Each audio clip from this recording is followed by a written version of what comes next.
Well, I bet that word was never used in their locker room. I'll bet they're looking forward. They believe that they can play on this field, and that's half the game playing against Alabama. You have to believe you belong.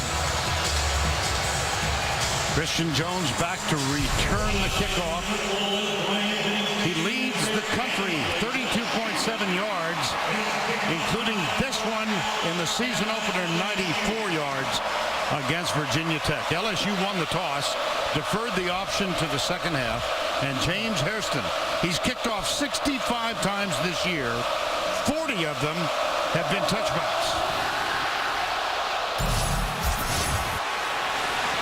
And Jones elects to bring it out.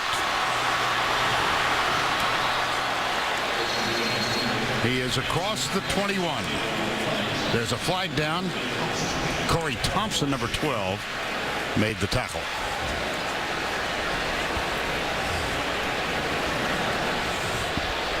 Matt Austin is our referee tonight.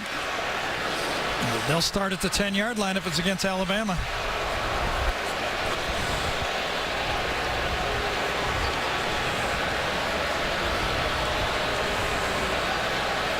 During the return, holding, 18 receiving team, 10-yard penalty, first down. And after the penalty is marked off, let's introduce you to the Chick-fil-A starting lineups.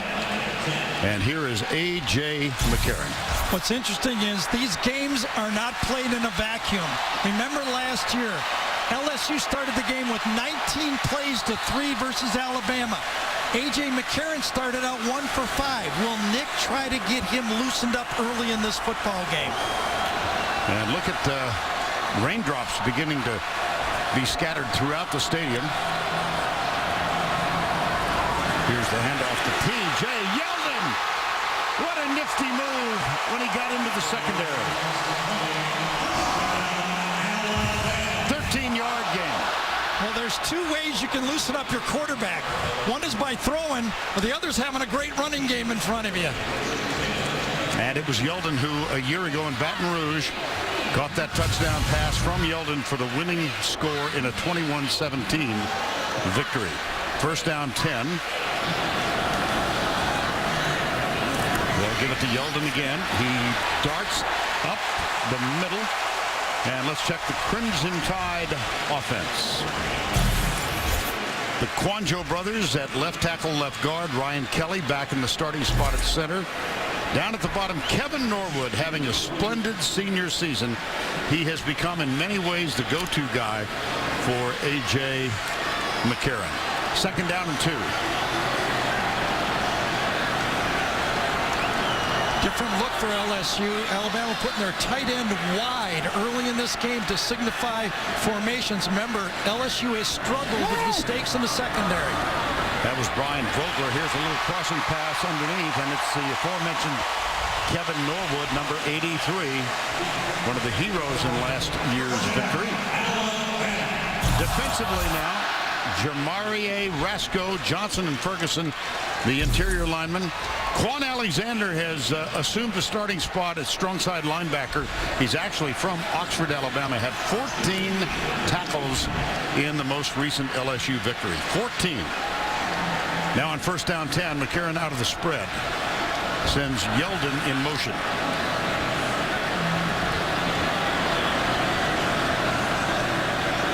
Blitz coming from the corner. McCarron dances right, fires it incomplete for DeAndrew White. He was followed by the middle linebacker, DJ Welter. If you want to see an important phase of this football game, watch the defensive tackles for LSU. Number 9, Ferguson. Number 90, Anthony Johnson. They must build a wall inside.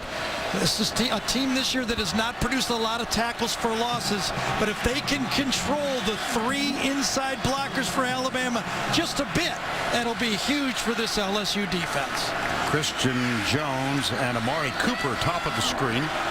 And out of the spread, here's McCarron, the handoff. Yeldon this time. There you go, Gary, just what you were talking about. That's Ego Ferguson, number 9, who makes the tackle.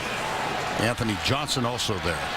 Well, to be an elite defense, and we talked about Alabama's elite defense, but there's two of them that have been on the field the last 2 years together, and 11 and 12. This year, not quite the same. They took a lot of players off this defense. 3rd down 9, first 3rd down of the early going. Alabama with troubles in this series on 3rd downs in recent years. McCarron. Pressure comes from Johnson. McCarron incomplete to Yeldon. Yeah, even if it was completed, it would have not been for a first down. LSU's 3rd down defense, as you mentioned, John Chavis has given Alabama fits on 3rd down the last 3 years in this series. That's going to bring on Cody Mandel, and Odell Beckham is deep to return it. How about this stat? Cody Mandel has only had 5 punts in the last 4 games. So dominant has been the Alabama team. 4th and 9.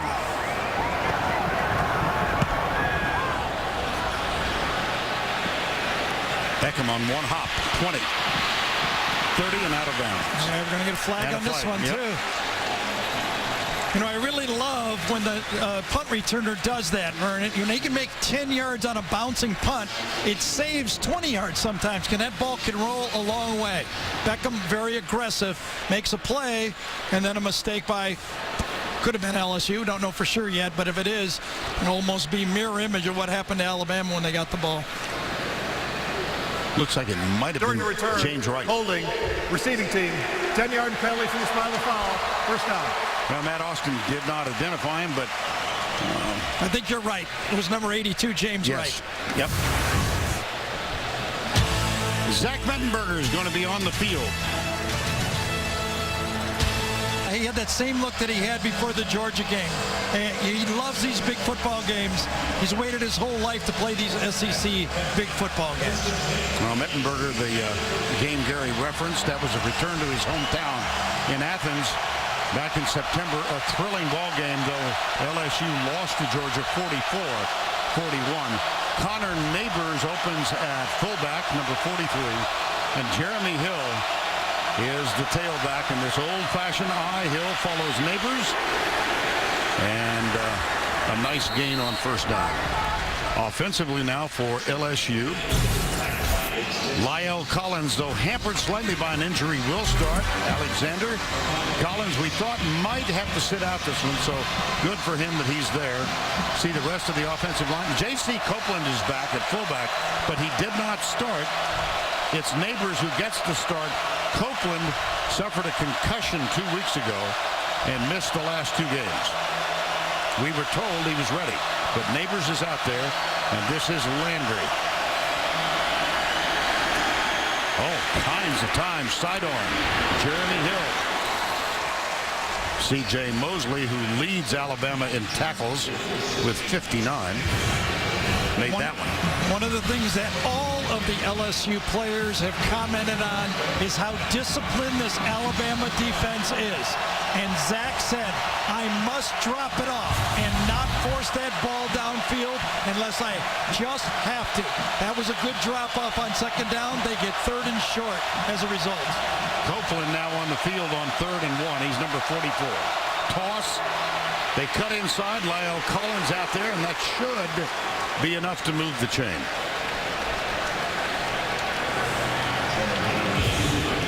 I'll tell you, this is grown real football right here. Oh. You got to take on number 44, but look at the stick coming up by Trey DePriest. Holy man. And that was force against force, wasn't it? First down 10. Trey DePriest took on 44.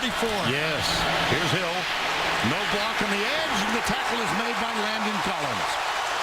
The sophomore who got the start when Vinny Sunseri went out for the year with a knee injury. Well, I don't think there's any doubt that Vinny Sunseri is a quarterback of this defense.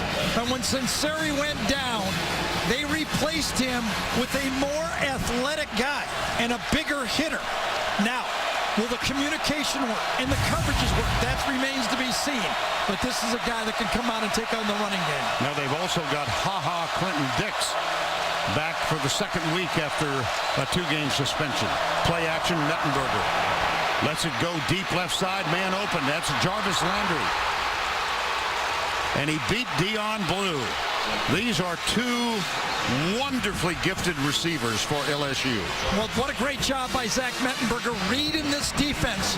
When he has his pre-snap, Alabama gets him 2 deep safeties, but one of the safeties comes up. Now watch this. When he comes up, Mettenberger says, I can go for the play. And Terrence McGee, number 14, gets the opportunity on a quick snap. That safety vacates, and all of a sudden, a beautiful placed ball right to Landry. Oh, Mettenberger dropped it in beautifully. Yes, he did. That was a 45-yard gain. Here is the toss. And McGee comes with the ball carried in his left arm, and he's knocked out of bounds by Clinton Dix, number 6. Down, and Alexander comes around. And there's a lot to come around when Alexander does it. Played tackle last year and a pulling guard on that play. A loss of massive of man coming around. Landry and Beckham both to the right side. Landry in the slot. It's McGee still the running back, and he plunges right up the middle. You saw Clinton Dix trying to rip the ball out. And let's take a look at the LSU red zone offensive numbers presented by Verizon. 70% touchdowns on 30 of 43. Just to set the scene here, Vern, neither team has scored a touchdown in the first quarter in this game since 2008. That's 5 games. This is a big deal here. Points are grudgingly given up. Touchdowns almost never early in this series. And LSU is on the lip of the cup. That's McGee in motion, leading Copeland behind Mettenberger. It's Copeland. He scores on every... He fumbled it. He fumbled it. And Landon Collins comes up with it. Turnover. Alabama football.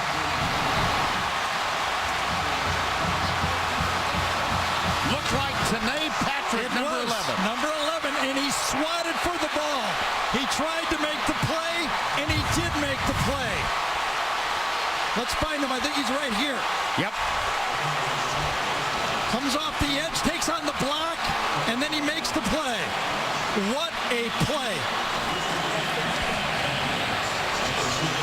Look at that swat. His right hand right on the football. You could almost feel Copeland sensing the end zone, and he didn't finish the play.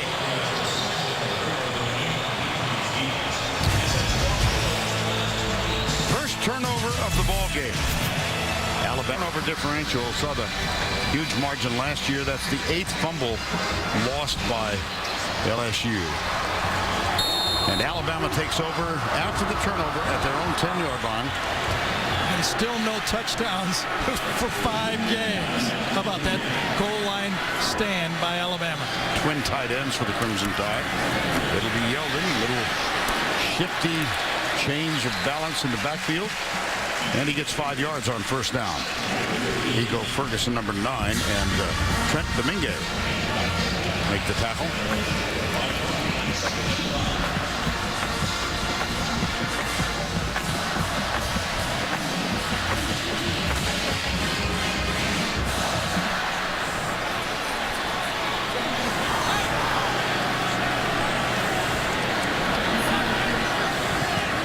Second down, 5.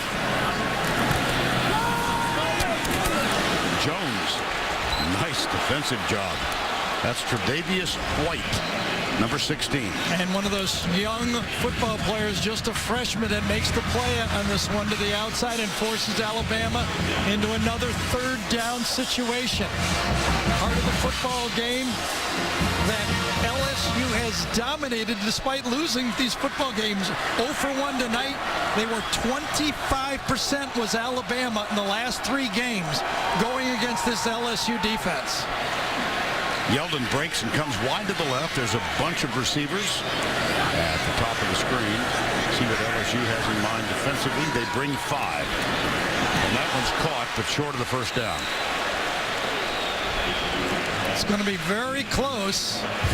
Giving him forward progress, almost touching the line.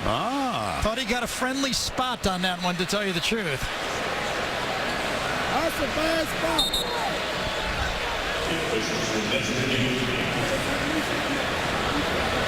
Another look. Remember, this is a reviewable play on these first down calls. I thought it was very, very generous. Let's put it that way. Another subtle comment. It's early in the game. Yes, yeah. Now, what do you do? Hey, he's going to punt the ball, don't you think? I would. I do. I can't. You got to depend on your defense. You built a great defense. You've got to trust it. And it appears that's what Nick Saban has decided. Mandel on for the second time. Mentioned he had 22 punts in the first 4 games and only 5 punts in the last 4, and he's got Beckham, ever dangerous Odell Beckham, back to return. You think playing Kentucky, Arkansas, Tennessee, and Ole Miss have anything to do with that? I wasn't. Not a lot of wins there. I wasn't going to bring that Alabama up. dominated those teams. Well, they gave up 42 points to Johnny Manziel and the Aggies in their second game, and not many since, but the quality of the opposition a little shaky. On 4th down. Beckham, fair catch. Taken. At the 38-yard line. 42-yard punt, nothing on the return. Les Miles, believe it or not, in his 9th year. And the guy he replaced is the head coach at LSU. Sure. Let's take a look at the first drive. And I think LSU did a little bit of everything they needed. Not only did they get the big plays and serve notice that those 2 receivers have to be defended on every play with safety protection, but they also showed they could run the ball. Just when they thought they had 7 points, a play was made, and Alabama stayed alive, keeping this game a shutout. Let me be nice to my Ole Miss friends here. That is a combined record of 4-20 for those 4 teams, but Ole Miss is 3-3, and they did beat LSU in Texas. Yes, they did. Just so I'd be fair here. Could not match up physically, though, with Alabama in that football game. And in that game in Oxford, that was a 3-point Ole Miss win. Mettenberger threw 3 interceptions. Well, here we go. Sacked. Trey DePriest, number 33, an early defensive presence for the Crimson Tide in this game. One of the coaching points against Alabama is they love to build a wall. They don't really try to penetrate. But this time, against the scouting report, Alabama dials up an inside blitz, and it was completely whipped by LSU. That's a loss of 6. Second down, 16. Crowd had grown quiet on that last LSU possession, and now they're back in it.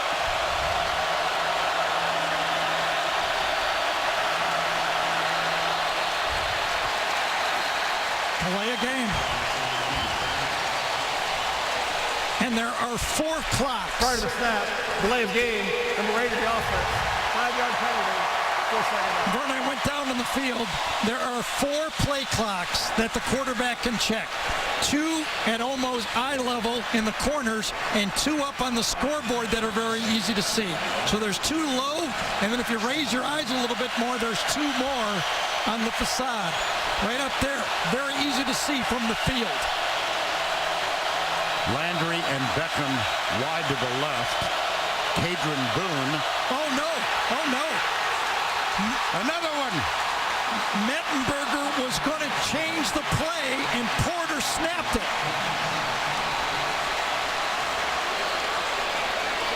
A flag is down, though. Did Porter snap it thinking that Alabama was in the no-true zone? 8, moving forward to the snap. That penalty's declined. Play results in first. That's Trey DePriest. who's now become even more of a presence. Look at that. You could see what happened. The crowd noise. Zach Mettenberger was trying to move up and change the play. Porter thought he saw the foot move, and he snapped the ball in a silent count. Oh. Hit him right in the stomach. And so a second fumble recovery now by Alabama. I tell you, Les is still questioning what happened and why the center snapped the ball. He was thinking that Alabama was in the neutral zone. They were not. Let's see if there's any movement. If we could go back one more time. Watch Alexander signal to Porter to snap the ball by tapping him. Watch this. Left guard. Just before, we got to go back just a little farther after this play. And a first down 10, play action. A.J. McCarron looking deep, lofts it into the end zone, overshoots O.J. Howard. Again, miscommunication. Let's go back to the fumbled snap. Alexander will tap the center to signify the beginning of the play. See? The tap. Then Mettenberger changes his mind, and that's the miscommunication. There's Alexander, Vidal Alexander, the left guard. Had three guys involved in that one. Yeah. Second down, 10, under 5 to go, opening quarter. Yeldon inside the 25 and into the arms of Anthony Johnson, number 90. 3rd and 7, another third down for Alabama. They've missed on their first two.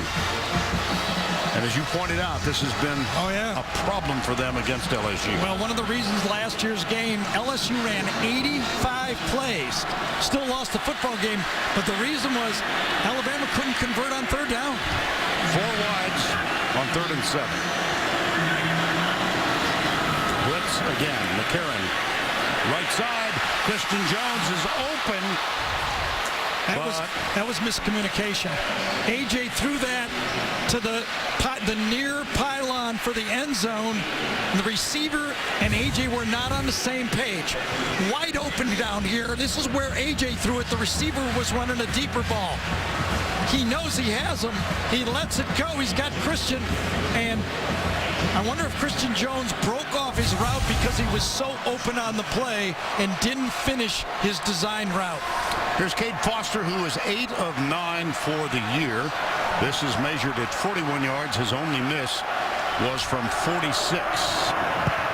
Nice job of holding the ball. Got it placed properly, and the scoreless tie has been broken. Mettenberger with a miscommunication, his center and his left guard. Yeah, but that was a great stop by the LSU defense. A great stop. A little help from Alabama on a miscommunication of their own. But for LSU, after that turnover, a huge stop. The miscommunication. Well, on the silent count, you have more than one signal. And Zach Mettenberger did his leg one time and then used his thumbs. I guess it must be leg, thumb, leg. You can see the discussion. One guy whose fault it was Porter. He was just doing what he was told to do.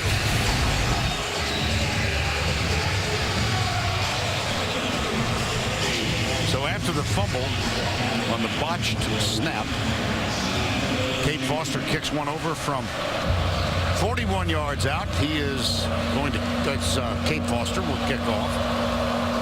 And Odell Beckham Jr., number 3, in the end zone awaiting the kick. Moves up, grabs it at the 5. Missed tackle. Another missed tackle. And a fine return for Beckham. That's 39 yards. Well, that's usually what Christian Jones gives this Alabama offense. Odell Beckham just gave LSU. From this spot on the field, when you cross the 40-yard line, you have 100% of your offense to run. When you're backed up about the 20-25, you're down about 70-60% of your offense. Right now, anything that Cam Cameron dials up could be called. And a bit of irony, that was Christian Jones, the return specialist for Alabama, who made the tackle on Odell Beckham. First down 10 at the 43. Tigers trail 3-0.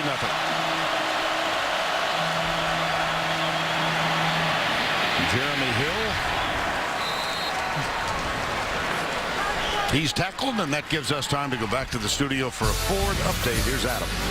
All right, Vern, thank you. We've seen Nick Saban's name tied to the Texas Longhorns this week. Right now, Mac Brown's squad trailing at West Virginia in search of their 6th straight win. Back to you. And on second down, Hill is pushed backward. Xavier Dixon, number 47, at the top of it all. And Ashawn Robinson, number 86, was down at the bottom. I know you're very fond of the way he's playing. He really has come on. I mean, he is an elite player, just a freshman, getting better every week. That's number 86, who will come off the field now on 3rd and 4.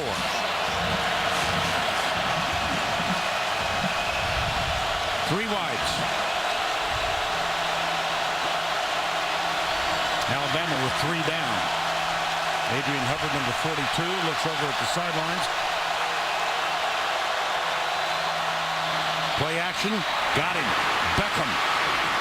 Caught from behind by Cyrus Jones, but that's good for a first down. Recall our opening game that we did when Texas A&M and Mike Evans broke down the Alabama defense. These two receivers are not as big, obviously, as Evans, but they can break down a defense. Right there, you could see Cyrus Jones in man-to-man coverage, just abused by Odell Beckham. McGee, stiff arm, doesn't matter. Landon Collins, the sophomore, with the tackle. Well, that's what we talk about Landon Collins, how athletic he is. Well, he's a 5-star recruit. He is from Louisiana. And it is said that his mom was somewhat disappointed when he decided to go to Alabama. Second down and 10. Connor Neighbors is now the fullback, number 43. He's a guy with mixed heritage, too. He's from Huntsville, Alabama. Here's Neighbors setting up the block. They hand it off to McGee. C.J. Mosley. That's 61 tackles for the season for the All-American. 25 more than number 2 in the Alabama defense. Well, you know about C.J. Mosley in this football game. He's in there in regular. Last year in this football game, he did not play one snap against regular. He was only involved in the nickel and dime package. And he wasn't happy about it. No, he wasn't. Vernon wasn't until the last series against Georgia in the SEC championship and, of course, the Notre Dame game that he won his job back.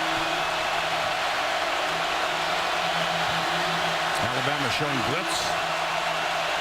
Maybe check out of it. Delayed blitz. Mettenberger hit as he lets it go. He's got Landry. Well, this is the story of last year's game. Mettenberger throwing the football when he's under duress and completing it.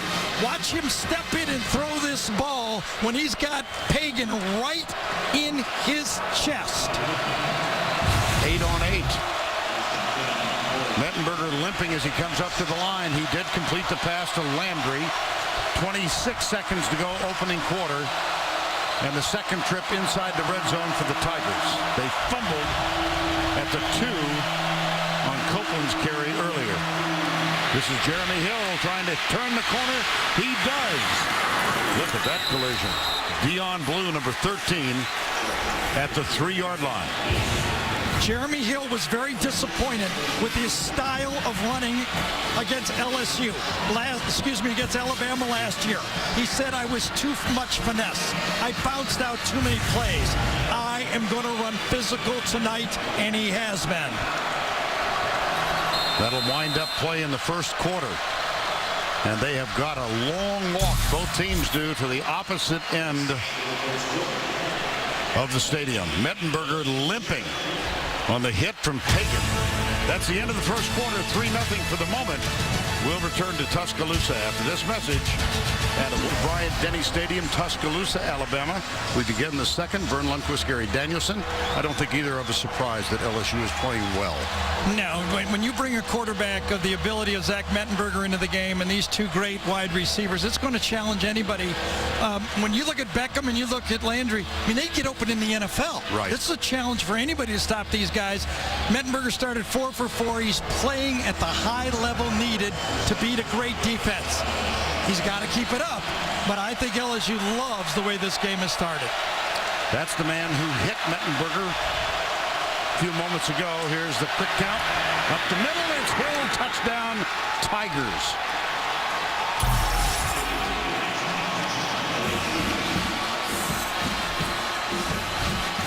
Man, you think about where LSU is right now. They've turned the ball over twice in this game, and they're leading in the football game.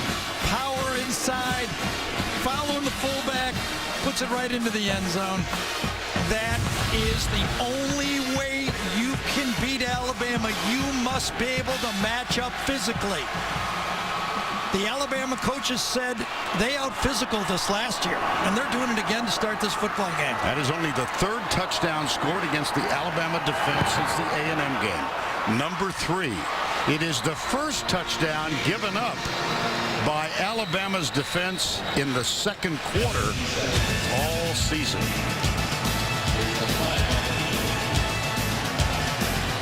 And we're back live. There was a late flag thrown. And then we'll go down to Matt Austin as soon as they straighten it out. Did you see the water splash up? That's what 20% chance of rain looks like.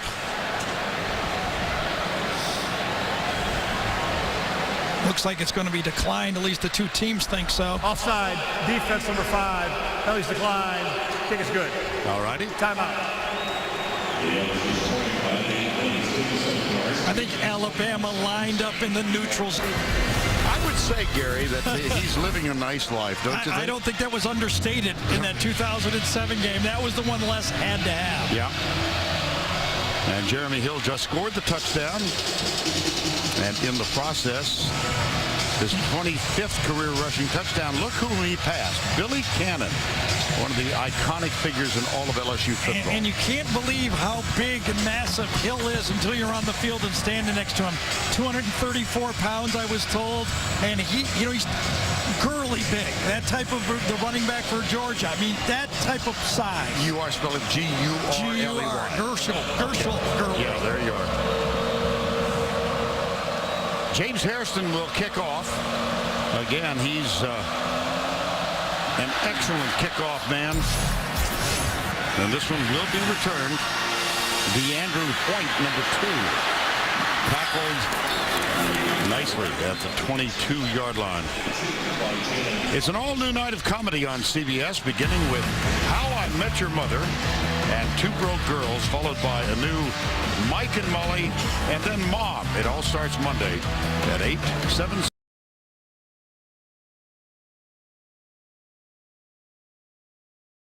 For Alabama do now. A.J. McCarron started off last year's game 1 for 5. He's 3 for 7 now. Do they open the game up and try to get this passing game going for Alabama? Well, they've gone with the speed back now. Kenyon Drake, number 17, is behind McCarron, and he gets the handoff, heads left. Like I said, the speed back. Ronald Martin, number 26, made the tackle. Well, it's that two-headed monster of running back position at Alabama. Drake has won that second spot. You know, it started years ago. They've had 2 good ones every year. Last year was Lacey and Yeldon. Now Yeldon is the leader, and Drake is the second guy as the changeup. Kenyon Drake still on the field after a gain of 15. Play action. Jermarie Rasco unimpeded, and he has sacked McCarron. I mean, this was a naked play where you've got to assume that the defensive end will follow the play action to the other side. Didn't happen. Raska went for the quarterback and played the quarterback all the way. That is the first sack of the game. This offensive line of Alabama has not yielded many this year. Not one in the last 4 games. Second down, 17. McCarron lofts it out. It's caught by Drake. Breaks the tackle. He's out to the 40. Craig Lawson, number 6. Well, it's that dreaded screen pass that LSU faithful are saying, oh, no, not again. Had one last year at the end of the half. That was a big play. And, of course, at the end of the game, that ultimately won it. Early moments of the second quarter. It's another third down. This has been a problem for Alabama tonight, as it has been in the series.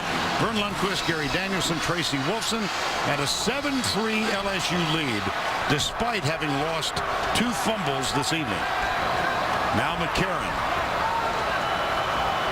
on 3rd and 9. Inside rush, good blocking. McCarron comes right. It's incomplete to Amari Cooper. Rashard Robinson, number 21. He's going to get called for grabbing the jersey or pass interference, it looks like, on this play. Cooper to the outside. Let's see who pushed off. Yes, he grabbed the jersey. You saw that. Pass Easy call. Defense 21. Ball will be placed in the spot of the foul. Automatic first down. That's a big pickup for Alabama to pick that up. In the last 18 third and longs against LSU, Alabama's gone 2 for 18. That's how hard it's been for them to do it. So on the penalty, they pick up a first at the 48-yard line, trailing by 4. O.J. Howard is split to the right side. They look for Howard. Beautiful. They've got him. One man to beat. He can't get him. Touchdown, Alabama.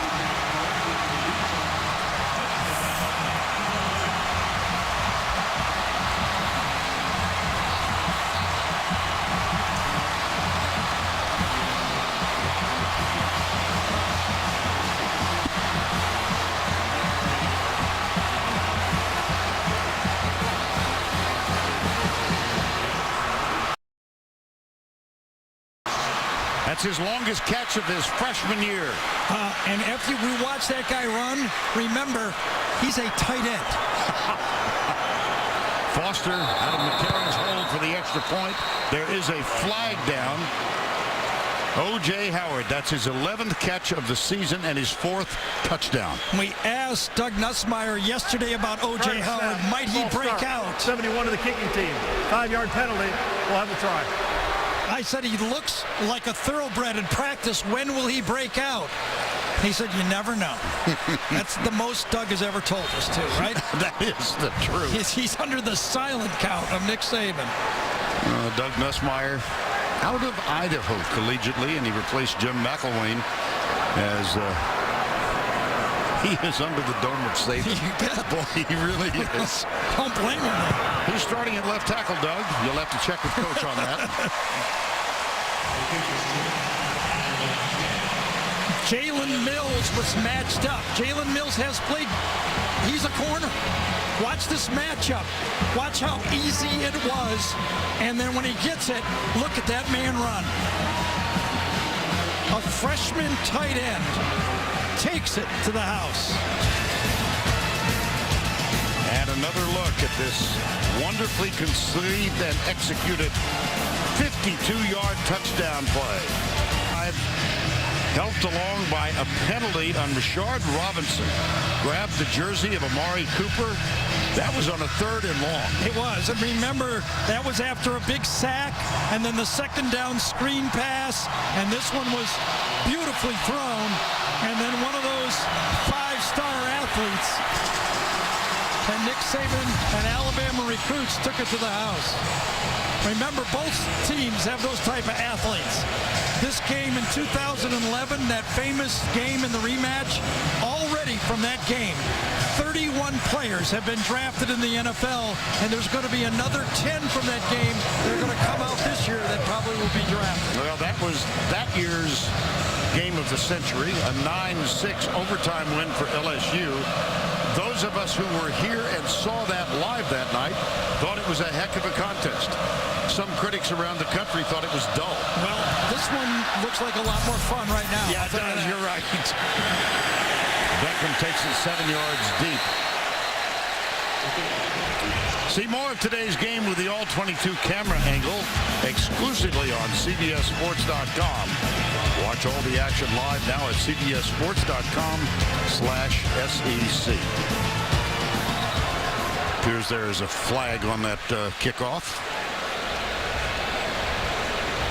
By the way, just a mention of Odell Beckham.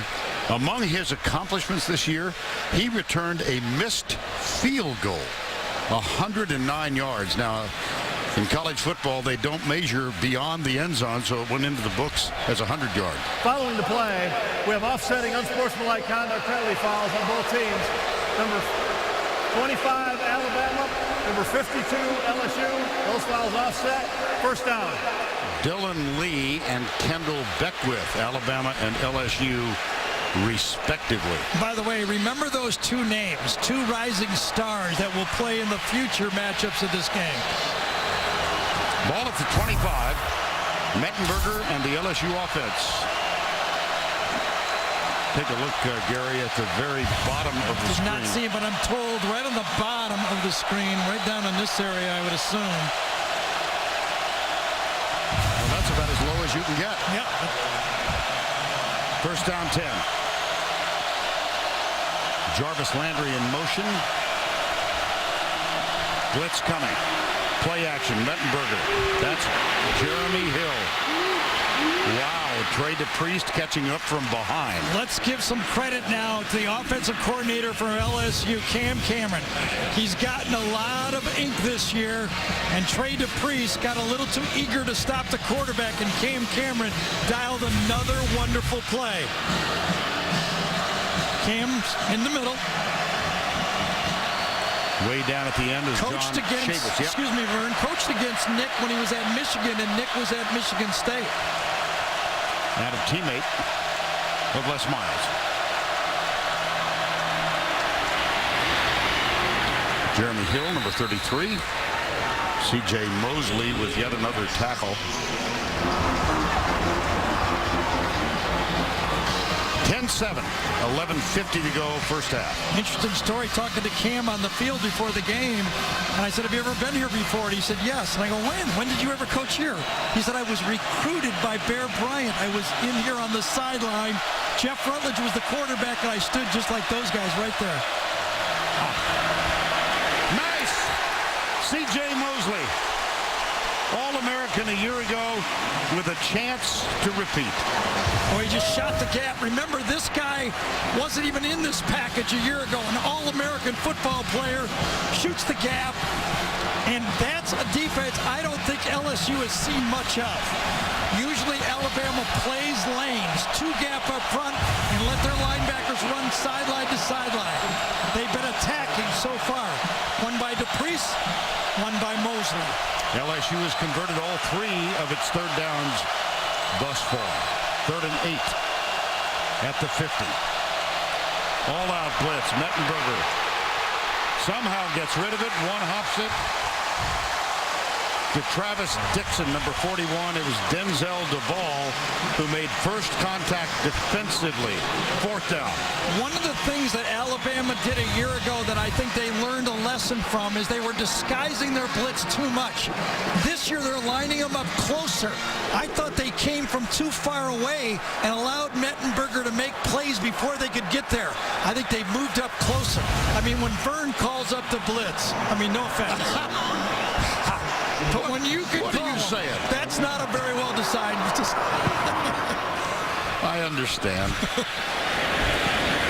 what about This punt, nope, limps into the end zone. That's Jamie Keene.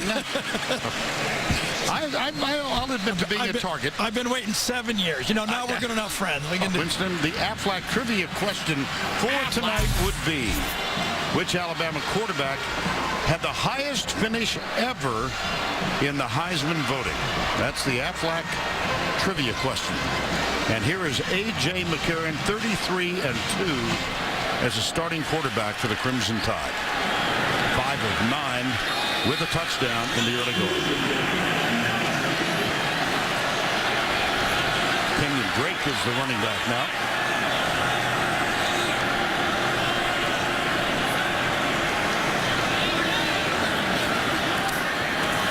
McCarron, Amari Cooper, spins, hit from behind. Bothered all year by a turf toe and is just rounding into shape in the last couple of games. As you watch this pass, in this press box, we're at an angle when we look at this play. And actually, A.J. McCarron was throwing right at the angle to our spot in the press box. It was amazing how early he threw that ball. It looked like he was throwing it right at a linebacker's head. I mean, the level of passing has so risen in this league. Mettenberger and now McCarron are putting on a show of what you have to do to be successful when you throw the ball. Handoff right side. It's Kenyon Drake out of a tackle and knocked out of bounds with a sizable gain. 1-2 punch. Yeldon and Drake, 14-yard gain. Well, the running game is starting to spark now. When you start to throw the ball, now if I was LSU, they've had a couple gashing runs against them. I would be very careful if I was those safeties to read my keys, because this is when Alabama loves to run that play-action pass and go deep on you. Kevin Norwood is split to the left side on this play. And DeAndrew White, bottom of the screen. Now Norwood comes in tight, quick screen. Amari, that's DeAndrew White, number 2.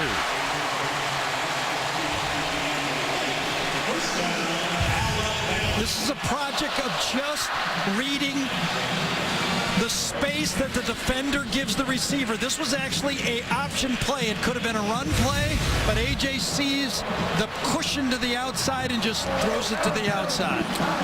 Back-to-back gains now, 14 yards and 13 yards and a first down. Crimson Tide.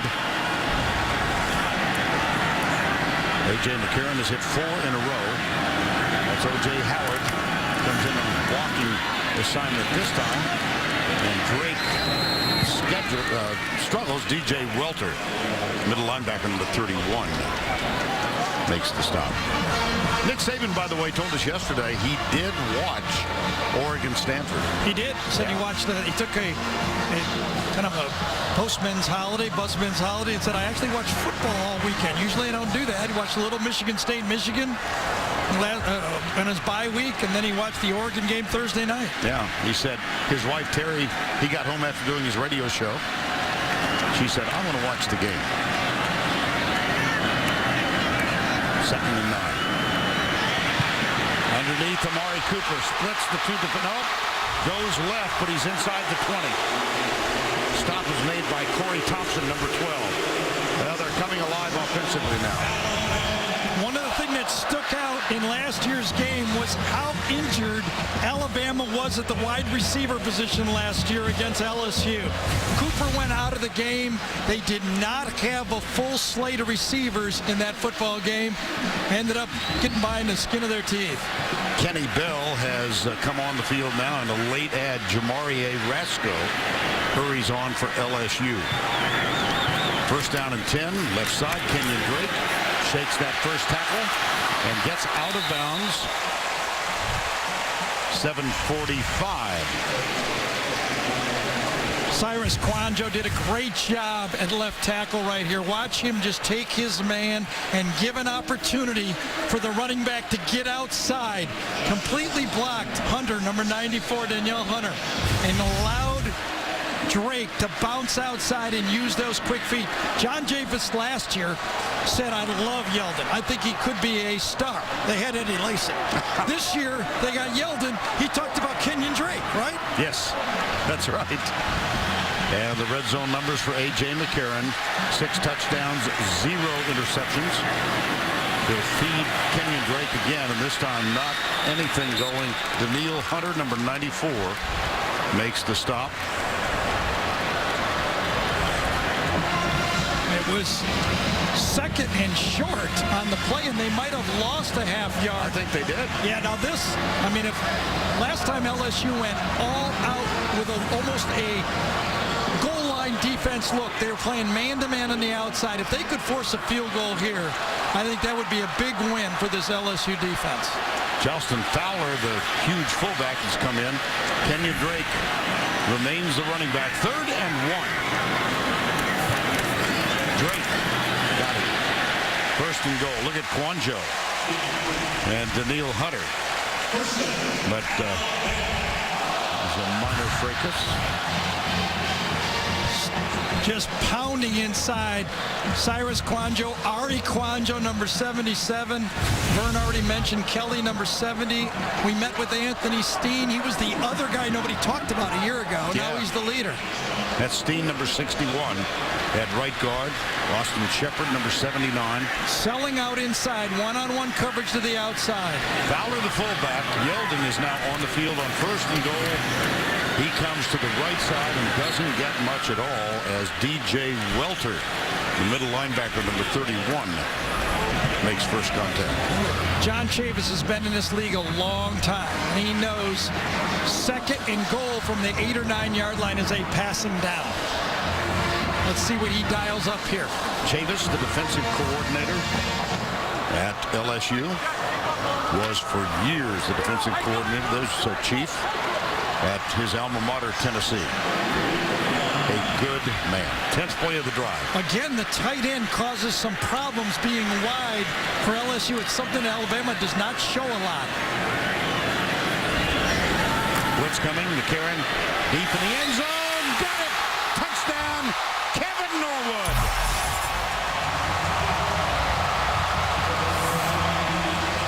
And he appears to be hurt.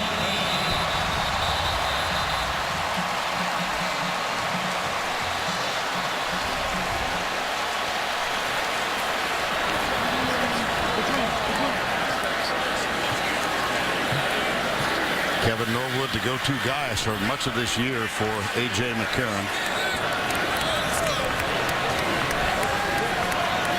A.J. telling us yesterday how his dad, Tony, reflects the relationship between these two guys and Kenny Bell, number 7.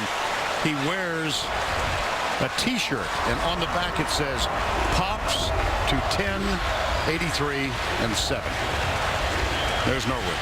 You know, it doesn't look fancy. It's not a lot of movement, but Alabama subtly changed their formation and put this LSU defense under a lot of stress. McCarron knew he had that throw before the snap. Kate Foster for the extra point.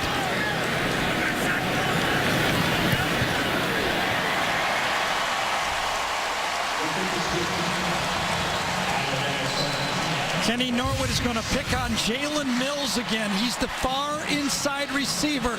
These two guys are going to quickly come inside. Nobody back for an easy throw. McCarron knew it all the way. Inside technique, throw it to the pylon to the outside. Easy, easy play for an advanced quarterback. And A.J. has answered Mettenberger. He runs out. Right away, McCarron knows that he's got this to the outside because he's got man-to-man to the outside. The plan was prepared, and the plan was executed. And the result was a touchdown, Alabama. A.J. McCarron, see the scar on the side of his head? That is from a boating accident when he was a tyke, 3 years old. It almost cost him his life. And look at him chatting with his teammates. Remember he told us he thought he was too calm in that game of the century here? Said just before the game, quarterback coach Mike Crow came up to him and said, just be calm. Don't show any emotions. It's going to be a long game. And he said, it got in my head, and I couldn't get it out of my head the whole game. Afterwards, I said, I'm not playing that one. I'm going to be me. And even Nick Saban came up to him and said, be yourself. Let it rip. Yeah, don't be calm anymore. Odell Beckham. Oh, yeah. That's wisdom. That's That is an effectively smart play for Beckham Jr. Mentioned that missed field goal, 109 yards, only the fourth that Bill Martin of LSU could find in all of college football history. Which Alabama quarterback had the highest finish in the Heisman vote? Highest ever. Pat Trammell, Terry Davis, and Jay Barker. They all finished fifth. Well, A.J. McCarron better finish better than fifth.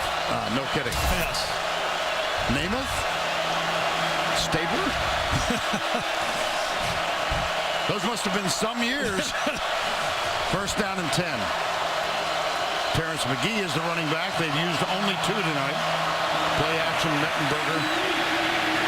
Looks deep, nobody there, so he'll trundle out of bounds. He is never going to win a foot race. Let's go back to the studio for a Ford update. Thank you, Vern. Bama fans, remember these guys. The Notre Dame Fighting Irish in the running for a BCS bowl berth. T.J. Jones on 3rd and goal, taking the long way home. They have a 14-7 lead right now on Pitt. 6.5 left to go in the first half. Vern and Gary, back to you. Adam, thank you very much. 17-7 here in even 5 minutes to go. All LSU in the opening quarter, more or less all Alabama in the second. 2nd and 7. Terrence McGee stuffed. Adrian Hubbard there, but the key man, Jeffrey Pagan. That Alabama defensive line, last year it was Jesse Williams in the middle. This time you got different people doing the same things. Ivory just stuffs it, 2 gaps it, and then cleaned up by Pagan. It's a huge 3rd down here. LSU's 3 for 4. Remember, they get the ball to start the second half. A first down here is huge. They do not want to put their defense back on the field. Landry and Beckham top of the screen.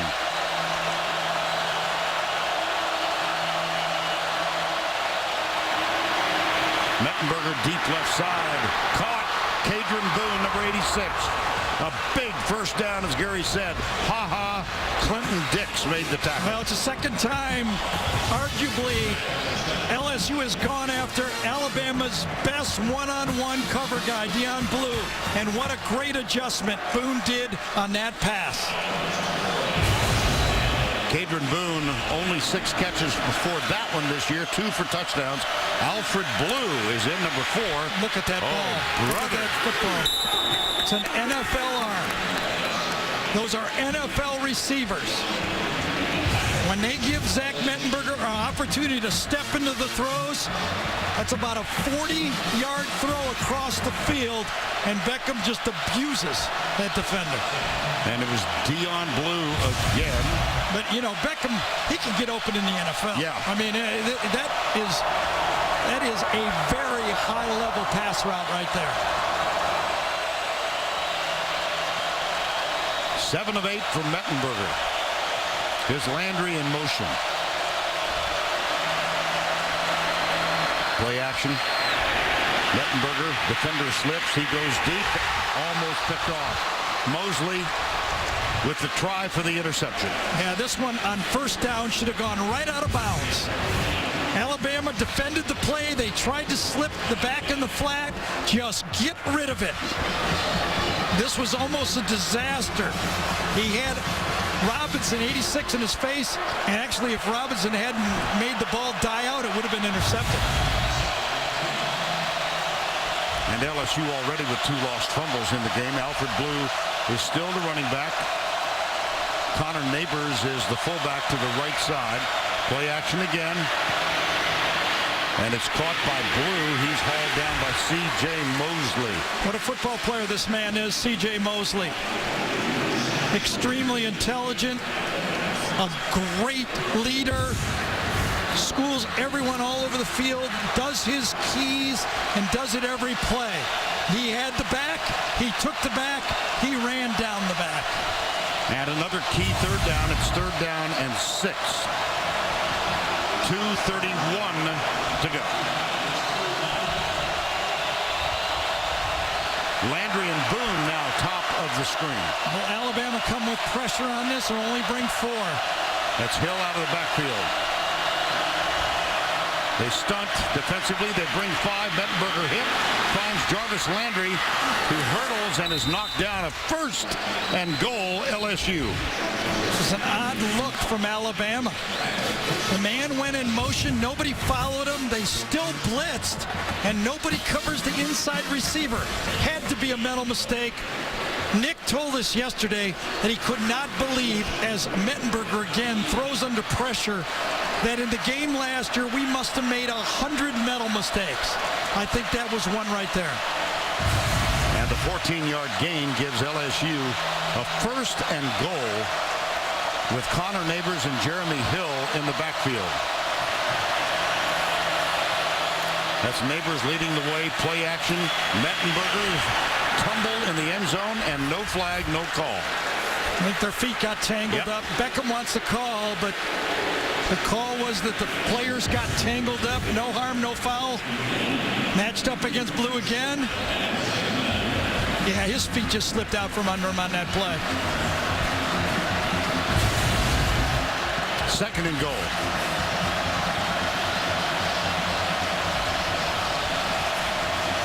Landry and Beckham, number 1 and number 2 receivers, split to the wide side. And Landry, as he usually is, in the slot. Cyrus Jones plays off of him, number 5. Hill, nothing. Third and goal. Little surprised Alabama isn't using their timeouts here. And there's still time. If they took a timeout here, they would still have the opportunity to have one last drive before the half. Both teams with 3 timeouts remaining. Remember last year, that last drive was with 1:18 to go in the game. We're nearing 60 minutes, or 60 seconds, I beg your pardon. I was looking at Saban and thinking of 60 minutes. Third and goal.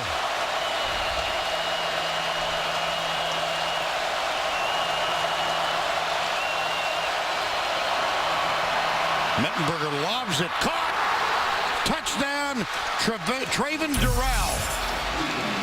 That's his 6th catch of the year.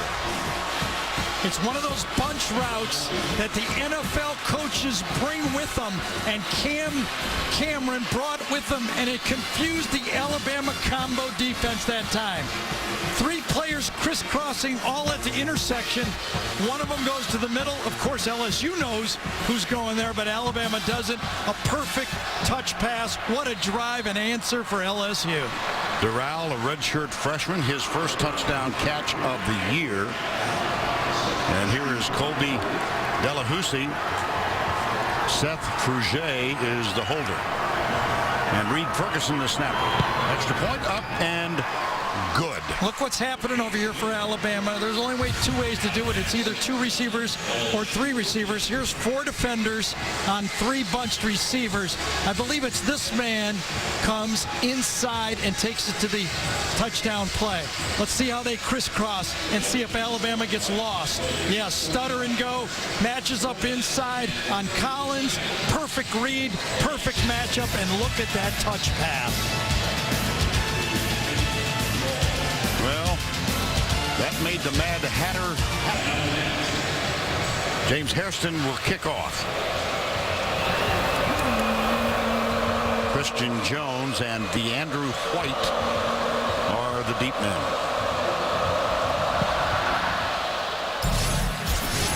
Short. DeAndrew White at the 3. 20. Oh, boy. Down at the 23-yard line with 36 seconds to go.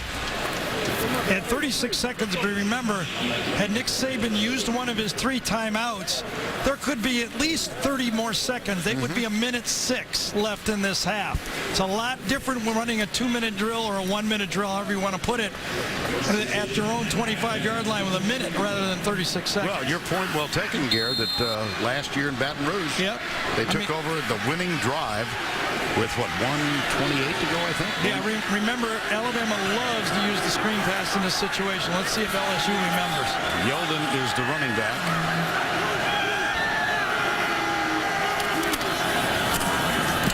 Interesting. Nico Ferguson makes the tackle. It's a rather placid play. He's going to take it to the half. Well, if you think about LSU's first half, I mean, we talked about elite quarterback play. They got it from their quarterback, Zach, 10 for 13. Remember, they had 17 points that they could have had. Fumbled, they missed one, and 2 turnovers, they gave up 10 points. I think they've been the dominant team on the field, except they've been saved by Alabama's A.J. McCarron to even be in this game.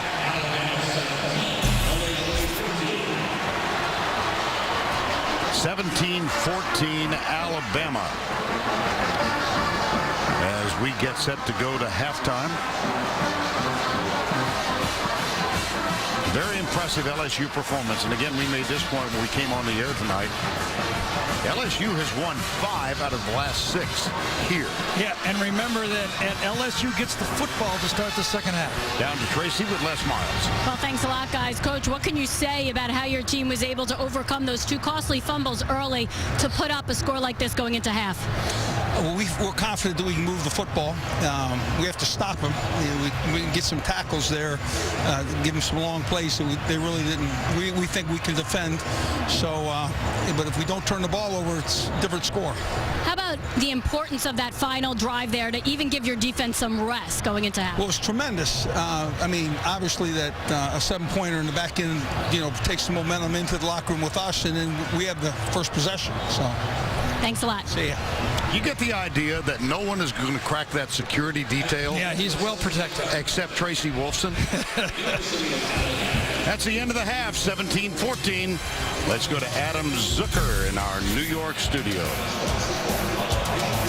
And so before a full house at Bryant Denny in downtown Tuscaloosa on the campus of the University of Alabama, we get set for the start of the third quarter. Moments ago, Tracy with Nick Saban. A.J. McCarron doing a good job there in that first half, but what do you want to see from your team defensively here in the second? Well, first of all, we got to control the line of scrimmage. And the second thing we got to do is get off the field on third down.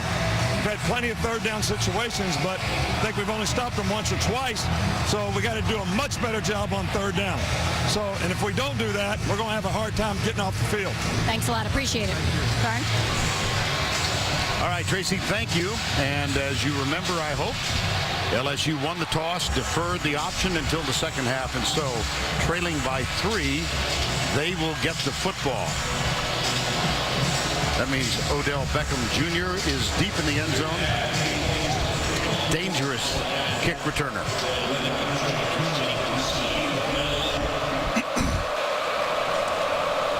Cade Foster will kick off for the Crimson Tide.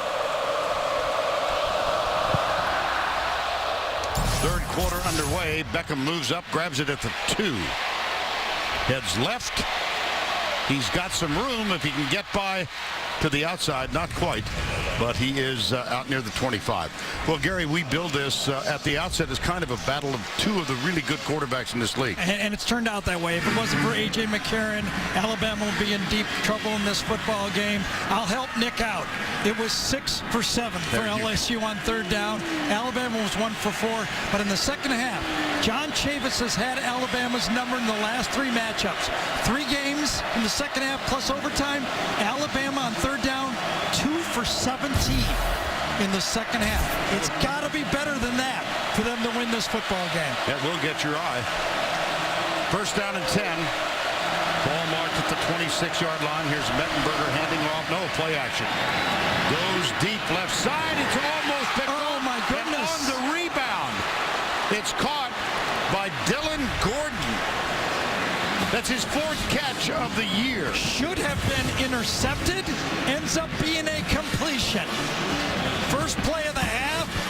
You got it. You have to catch it, C.J. Mosley. You know he wanted to. It's one that he will dream about if Alabama loses this game. On first down, this is Hill across the 50, and a flag is thrown. No, he won't forget that, even if they win. Yeah, it's going to be a face mask, I think, on this play from Ed Stinson, number 49. Personal foul, face mask, 49 defense. 15-yard penalty at the end of the run, automatic first down. Stinson just trying to make a play, reaching out. Get faked on the play, reaches out, grabs Hill. Good call.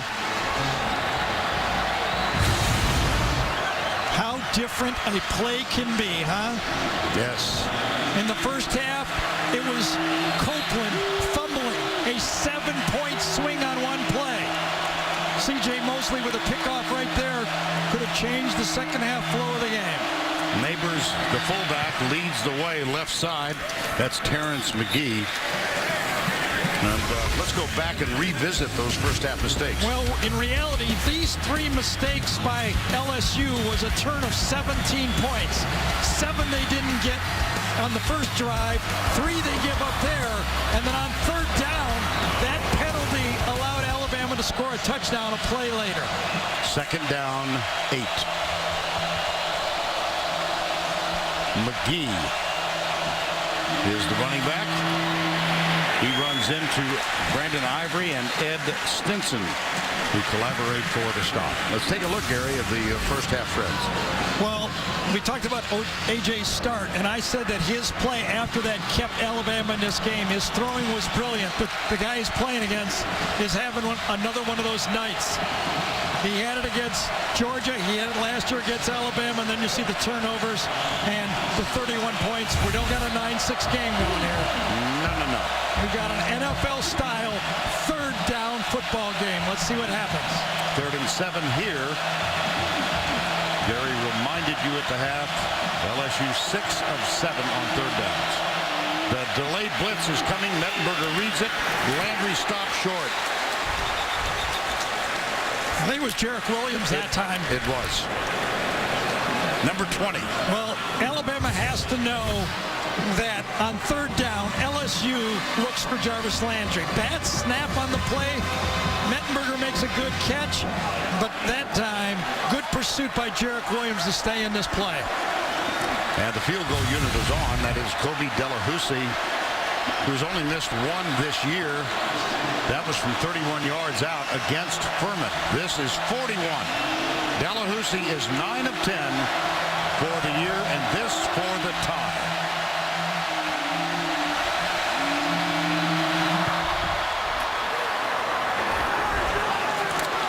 We're notched at 17.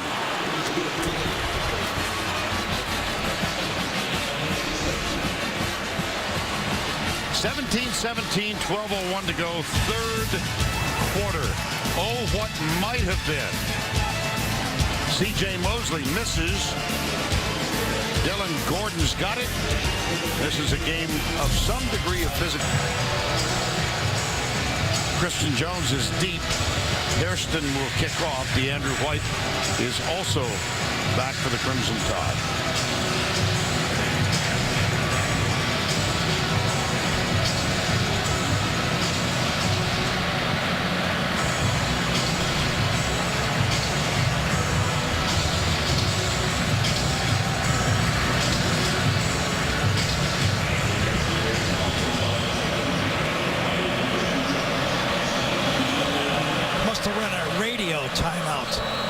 Instead of a TV timeout. We were waiting for that. Yeah. Please, don't blame us for that one. We were ready. Yep. Neither Gary nor I, in a rare occasion, had anything to say. This one will come out. Christian Jones heads right. Tries to get to the 20, which he does. And let's go back to the studio for a Liberty Mutual insurance update. Yes, Vern, and another short break for you. West Virginia trying to show Texas what Morgantown is all about. Dreamiest Smith going in here to give the Mountaineers a 33-30 lead early in the fourth quarter. Back to you. Wow. All right, Adam, thank you. Yes, that's a big wow. A.J. McCarron now. Remember, his start, let's go over it again, the second quarter. He was 6 for 6 for 117 and 2 touchdowns. But Nick talked about the line of scrimmage. How's he going to start this second half? Yeldon is the running back. And Yeldon will get it. Goes right guard, comes back to the left. Nice opening. Well, on that last possession of the first half, A.J. McCarron with a touchdown toss. His winning percentage is now 94.3. Completion percentage, passing touchdowns, and with that last pass, he surpassed John Parker Wilson as the all-time yardage leader for Alabama. See, the rain continues to softly fall. It's not a problem, except for those who didn't bring ponchos or umbrellas. Yeldon.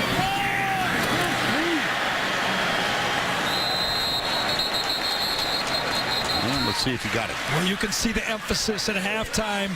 Nick said, we have to be balanced. I trust A.J. McCarron, but I believe in balance. And they have been remarkably balanced offensively. You know, Anthony Johnson, the outstanding defensive tackle, maybe hasn't had the greatest year for LSU this year, but he said that Alabama runs the ball differently this year. They're not the same power running team. I think he's right. They don't pull the guards as much, more zone blocking. They have not been smashing the ball against LSU like they had before. First down 10, McCarron pulls it down, heads right. He will scamper out of bounds. Well, here's a quote from Anthony Johnson. Alabama, not a big power team. They run more zone. It's probably because they can't be more physical. At LSU, we want to be physical and punch people in the mouth. I don't know if that's necessarily locker room material, you think? That's not like, well, oh, okay. If they got offended by red shirts when Tennessee mentioned that, I think they could get offended by anything. Oh, you remember that last time we were here, Butch Jones refused to allow his team to say Alabama. He referred to them as the red team. Second down and 8. Yeldon. Nice. You can just see the emphasis. We know, as we mentioned, we trust that A.J. is going to be able to throw the ball. But if we're going to control the team, control the game, and allow our defense to play defense the way I want, you could tell at halftime he said, I want to run the football. He challenges offensive line, and now they got a 3rd and short. And they are 1 of 4 on 3rd down conversions. Gary mentioned how 2 for 17 in the second half in the last 3 games against LSU. Left side. No, I don't think he got it. 2 that for was 18. Lawston, yes. Craig Lawston came up, and they're going to have to punt the ball. Came up from the secondary. It's the second time in this game Alabama has been stopped on 3rd and very short. Lawston came from the secondary and hit it on the run. Cody Mandel will punt the ball. Odell Beckham Jr. is back to return it. Remember when they had early in the game 4th and inches when they did it as well? Alabama only has 10 guys out there. Here comes number 11 now on the left side. The left wing just entered the game late. Alabama taking a timeout. They were ill-prepared.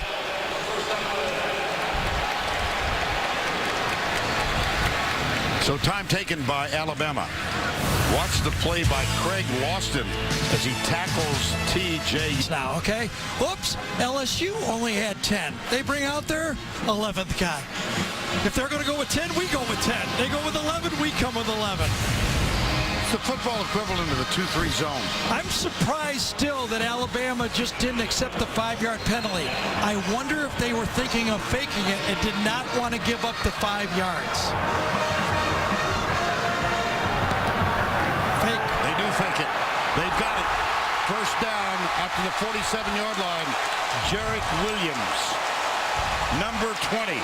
Because it would have been logical to take the 5-yard penalty and save the timeout. Because they did it, they said we do not want it to go 4th and 6, and they ran and picked up the first down.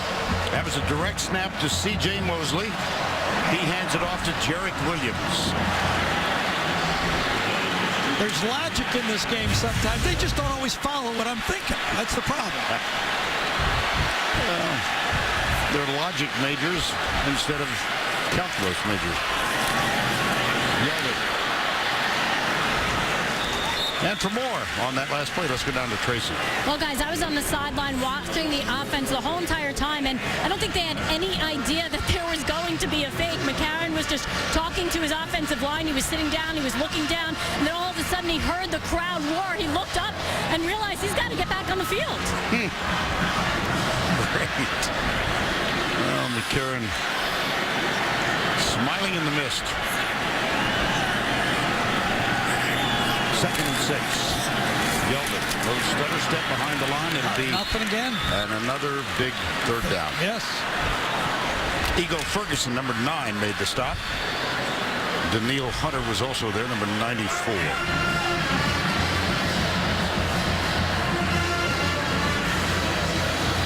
Well, one of the things when LSU is going on 3rd down, you can almost think it's Beckham or Landry. For Alabama, pick your poison. It could be anybody of 5 different players. 2 of whom are split to the left, one at the top of the screen. This is Cooper in the slot. Christian Jones. Cooper was the wide man. Here's McCarron down the middle. Got him. Amari Cooper. First down at the 35. Well, it's not a really fancy route. You're just going to bring one receiver this way, one receiver into the middle on a dig route. Good protection inside. 4-man rush. Nice pocket. Nicely thrown ball. Another conversion. They did not get the 3rd down conversion on the first one. They went for it on 4th. Nick sensed that his team needed something on this drive. He went for the fake punt. Good call by Nick Saban. And then the conversion finally on 3rd down. First down and 10, play fake. McCarron has hit his last 7. He goes deep into double coverage, and that was incomplete. Good job by Loston that time. Number 6, read his keys. One of the things when we were visiting with John Chavis about the play-action pass, he said they're easy to read in film study. He says, I want to make sure my guys can do it during the game. The keys are obvious. If we follow the keys, we should not have a problem. Evidently, Loston followed the keys on that one. Perfect job by the safety. John Chavis is the defensive coordinator at LSU. It's 2nd down and 10. This 3-man package, 3 down linemen, 4 linebackers, has given Alabama problems. Yeldon finds a crease to the 20. And a first down, Alabama at the 13-yard line. Not on that play. Gashed him. The Quandro brothers.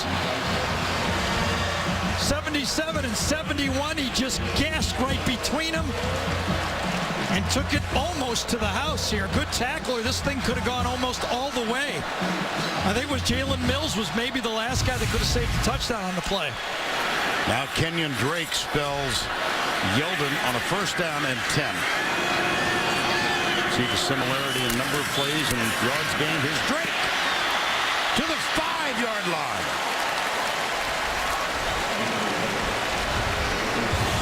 Lamine Barrow, number 18, made the tackle. Well,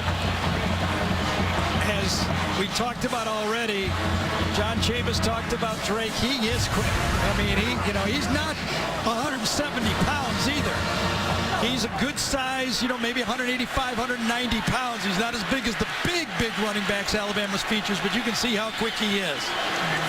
O.J. Howard, the tight end, who already has a touchdown catch, is on the field. Yeah, Justin Fowler is also in there at wingback. Handoff Drake going right, driving. He's down at the 4. Lamine Barrow, number 18, I beg your pardon. That ball came out, but evidently late. Running to the right side this time. Good pressure inside that time by Anthony Johnson. Point of attack. Yeah, his knee was down. Came out late. No problem. Good call. Brandon Green, number 89, third team tight end. 3rd and a long, 1.5, maybe 2 yards. What do you like here? I think they could dial anything. I think they run off tackle. Fowler and Yeldon are the running backs. Good snapped anticipation. Yeldon gets a block in the corner. Touchdown, Crimson Tide.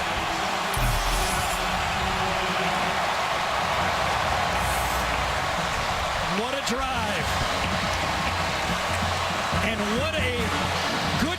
a timeout by the Alabama coaching staff. Again, Alabama could have dialed anything they wanted to. They dialed the bounce play, the stretch play to the wide side of the field, and Yeldon takes it in for the touchdown. And he got a great assist from the tight end, Brian Vogler. That, folks, was a 14-play, 79-yard drive that chewed up 7 minutes and 50 seconds.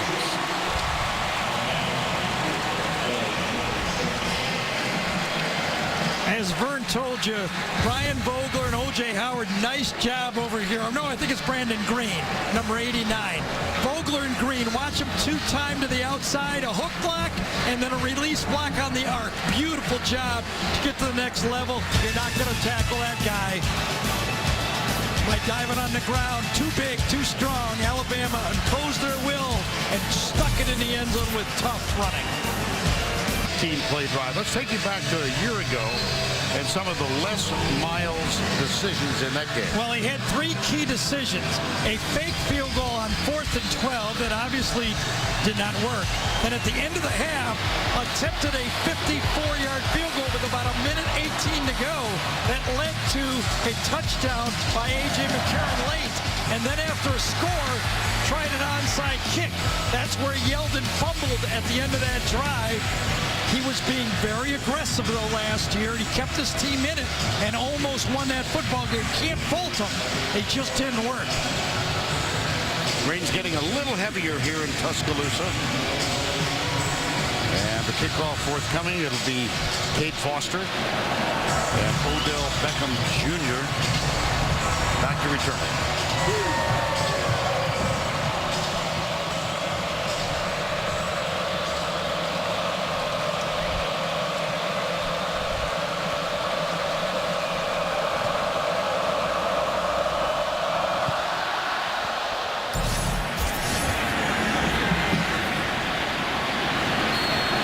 Takes a knee.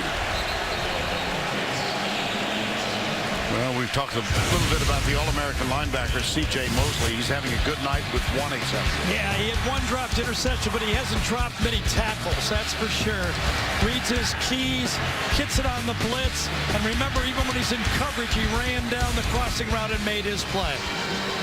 Captain of that defense, and even more important now without Vinny Sunseri on the field to direct everybody and do those late changes that Kirby Smart employs for this defense. 4:11 to go, third quarter, first down 10, Tigers. This has become a fierce rivalry and living up to expectations again tonight. Play action, Mettenberger into the left flat, caught by Landry. Missed tackle.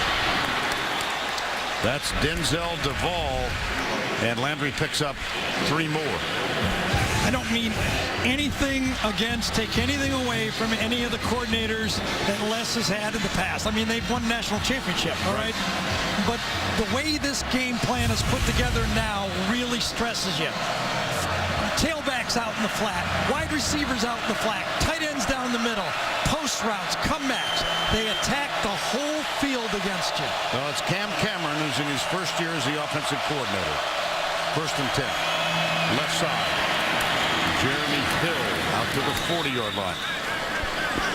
We talked to Kirby Smart, the defensive coordinator for Nick Saban in Alabama yesterday. What's the biggest difference? There's Kirby. Biggest difference for LSU's offense. He said they have a very sophisticated passing offense now. 2nd and 5. Landry and Beckham bunched on the right side.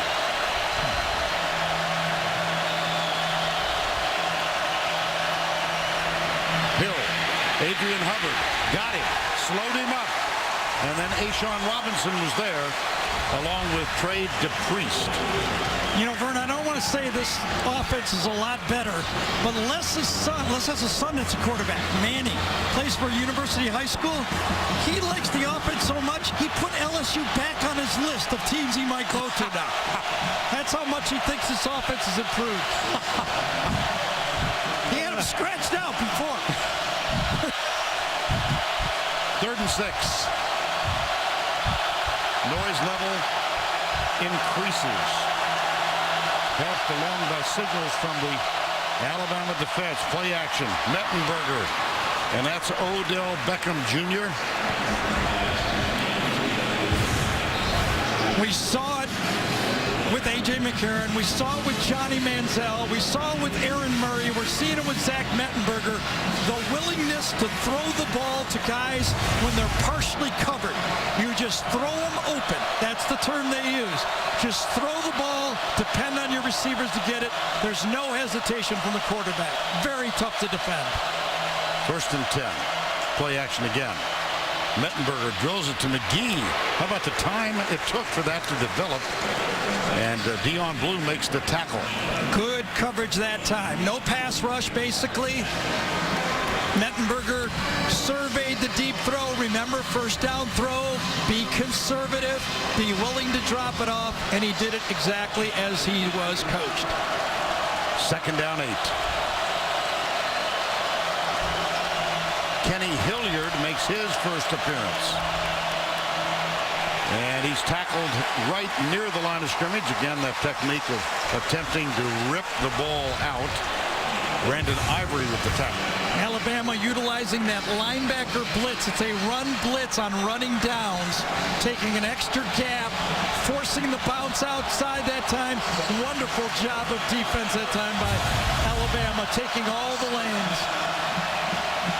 They're down in 7, and LSU is 7 of 9 on 3rd down conversions. Let's see if Alabama doesn't dial up something and try to put pressure on Mettenberger. Looks like they will.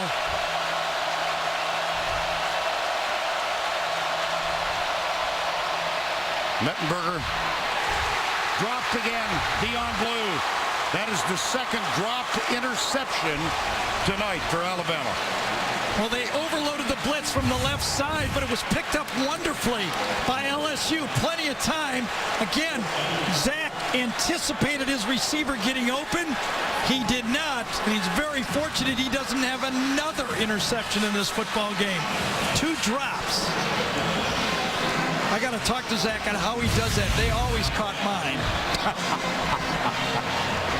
In the face of that, you lasted 13 years. Yeah, well, you know.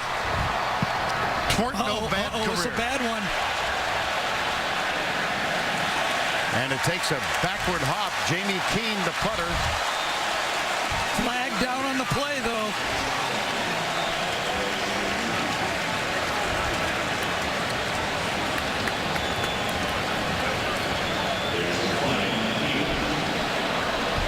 Now, obviously, if it's against LSU, Alabama would decline that penalty. Illegal formation on the kicking team, number 23. More than 4 in the backfield. A 5-yard penalty would be tacked on to the end of the kick. First down.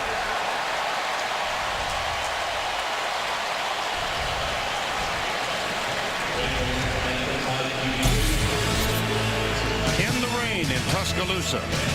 24-17 Alabama. We already have. We've weighed in heavily. We got a feeling, a strong feeling. A strong feeling. 1st down 10. McCarron, 10 of 15 so far in the game. 2 touchdowns. And his team in the lead.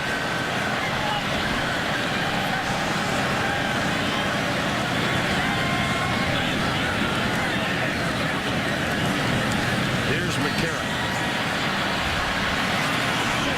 He'll scamper out of bounds. They might throw a flag on that one. Absolutely.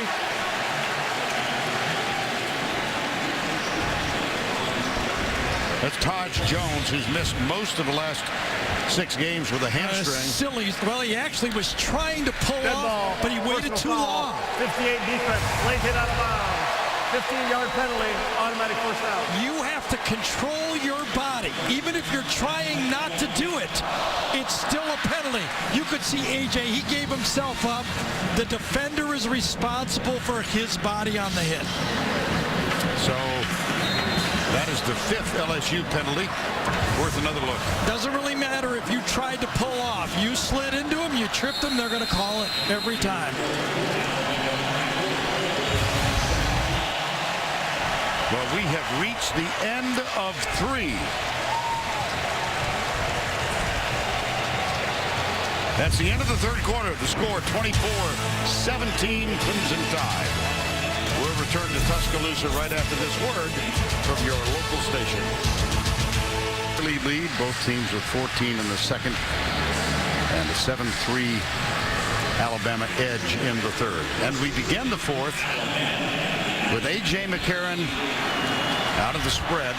Wide receivers right and left. Yeldon is the deep back. He'll get the handoff, go back to McCarron. The flea flicker. McCarron has Kenny Bell open and overthrowing. Beautifully executed. Not the first time we've ever seen it doing Alabama football. When you can effectively run the ball, you have the opportunity to go for the home run. Well thrown, well executed, just about 2 yards too far. And that brings up a second down and 10. McCarron will take it from the spread again.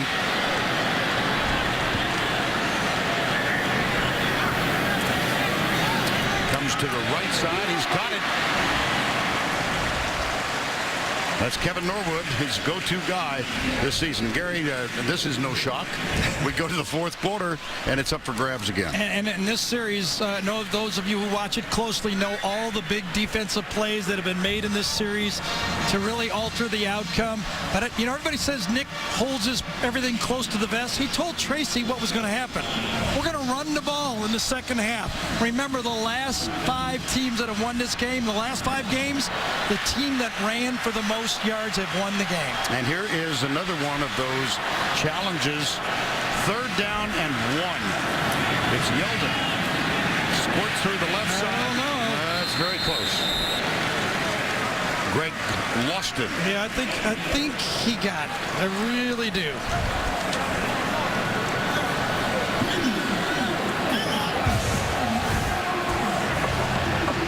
I think I thought from the spot he had it, but I might be second guessing myself. I think he got very close, and I think he got it. Well, they will bring the chain out. Yeah, I think he did. Remember, that's just an approximation, but I thought from my eyes up here he had it too. Yep. And since I paid $400 for these glasses now, I'm hoping they're good. Where did you find that kind of cheap optician? I took the guy golfing. What can I say? You must have. Wow, I want to see your doctor.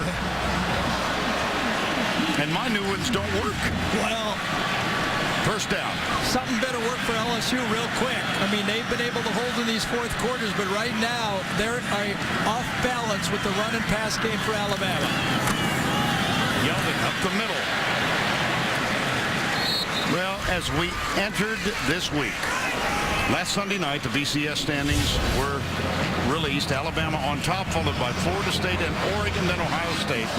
And then chaos on Thursday night, especially if you're a Duck. They were knocked off by Stanford. And we'll wait until tomorrow night to see who assumes that third position. You've got Ohio State. They were fourth. They're undefeated. Baylor with a huge win over Oklahoma on Thursday. Here's second down and 6. McCarron is the leader. And he's under center this time.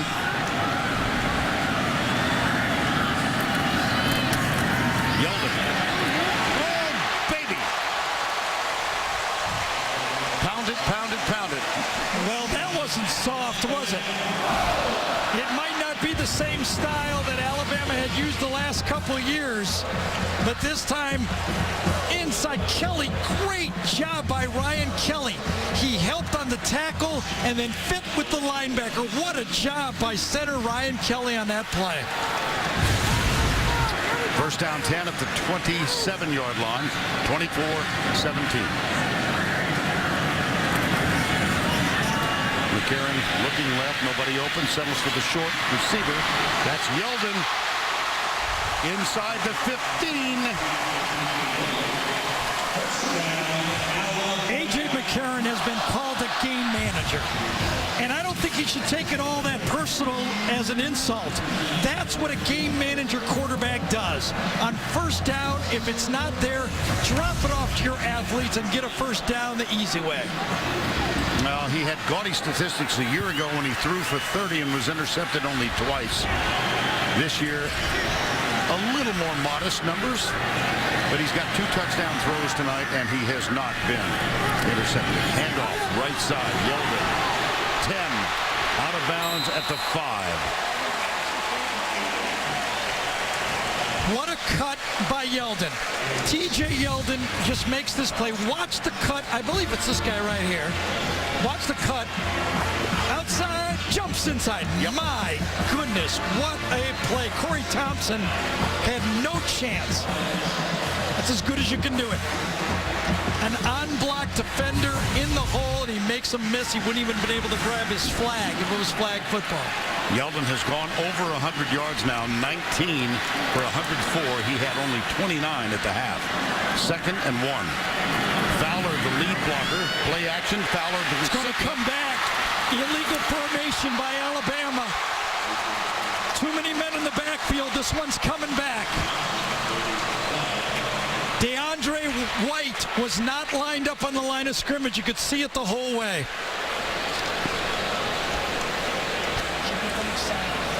Let's take another look. That's White, the receiver. Here's Matt Illegal Austin. formation on the offense. More than 4 in the backfield. 5-yard penalty. Big 2nd down. You could see 5 guys in the backfield. 1, 2, 3, 4, 5. Can only have 4. He should have been up. So wipe out the touchdown. It's 2nd down and 6 now from the 10.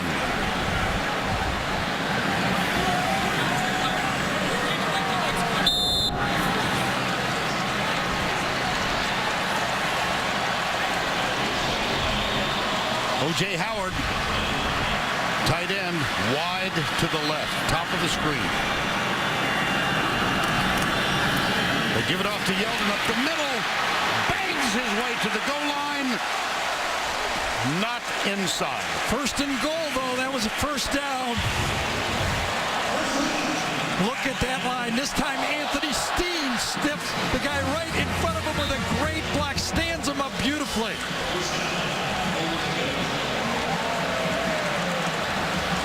Oh, there is some contact on that play. Yeldon hit that one going full speed.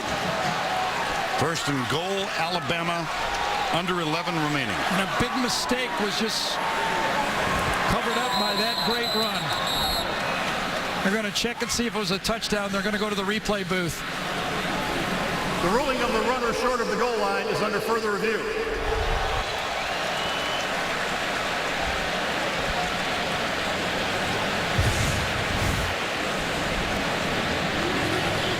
Man, look at that.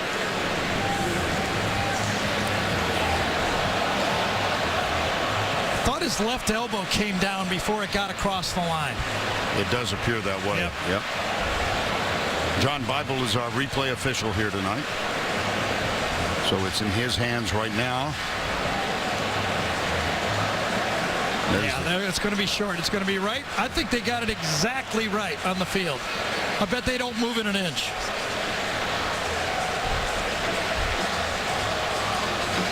There it is.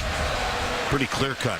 One of the things, if I was A.J. McCurran right now, I would be telling my running backs, we don't need to reach out on first down here. Let's protect the football. Run through that touchdown line. Let's not get a cheap turnover here on first or second down. Field is confirmed.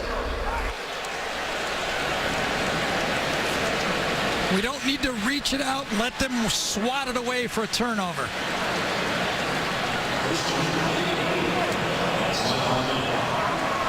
First and goal for Nick Saban's Alabama Crimson Tide. 24-17, 10:46 to go.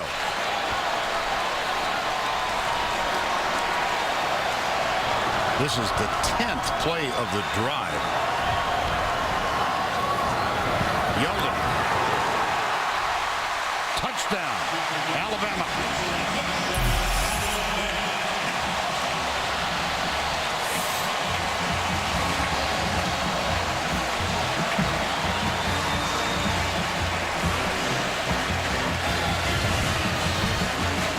tell you, Nick Saban was congratulating the right guys.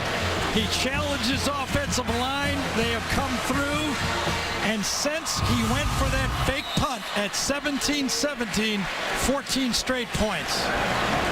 And back-to-back drives now of 14 plays for a touchdown and 10 plays for a touchdown. Kate Foster with the extra point. McCarron will hold. The extra point is up, and it is good.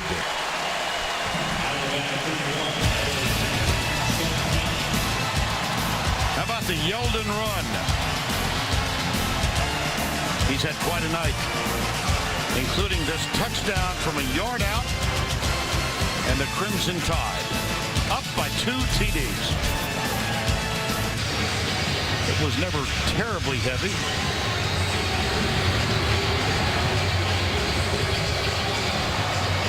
Kate Foster will kick off for the undefeated Crimson Tide of Alabama. Odell Beckham Jr. is deep.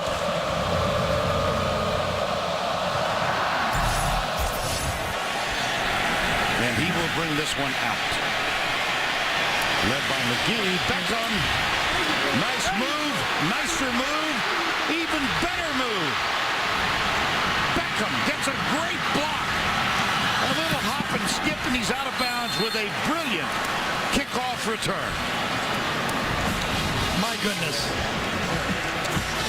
We talked about 31 athletes were drafted from the 2011 game. Odell Beckham is going to be another drafted athlete in this football game. What a wonderful football player he is. Well, that was an 82-yard kickoff return, his longest of the year. We talked about Yeldon's cut. That was, I'll take yours and see you one. Toss, Hill, going right, out of a tackle. Landon Collins strings him out, and then help arrives in the form of C.J. Mosley. C.J. Mosley and everybody else with the red jersey wonderfully defends that time. Strung out. That's how you do it. You take it on inside. Hubbard did. Bounce it out. Collins is there. Clinton Dix. And Mosley finishes it off. Loss of 3, second down, 13.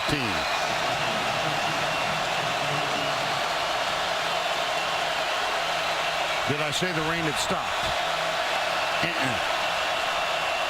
Second and 13. Jarek Williams on the corner. He is not blitzing.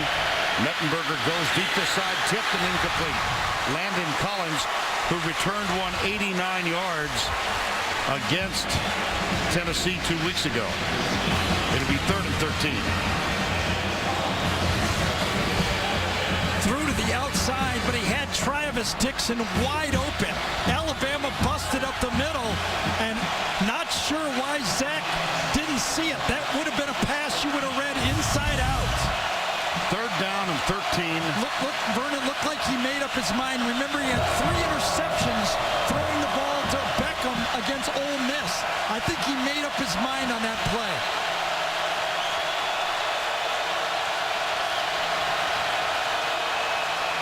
Corner blitz. Mettenberger tipped again by C.J. Mosley. Fourth down. Well, this time they came all out. C.J. Mosley was the free man in the middle of the field. He collected the blocker, and then he backed up in the throwing lane. Beautiful job. That's what the linebacker does. He collects the block, allows the safety to come inside of him, and then backs up in the throwing lane. Trailing by 14 on fourth down. LSU will go for it. Jeremy Hill shaken up, not on the field on fourth down. 3 wides to the left side. McGee now wide right. 4 men down for Alabama. He called timeout. Did he in time? I don't know. Prior to the snap, timeout, LSU. Barely. First timeout of the half.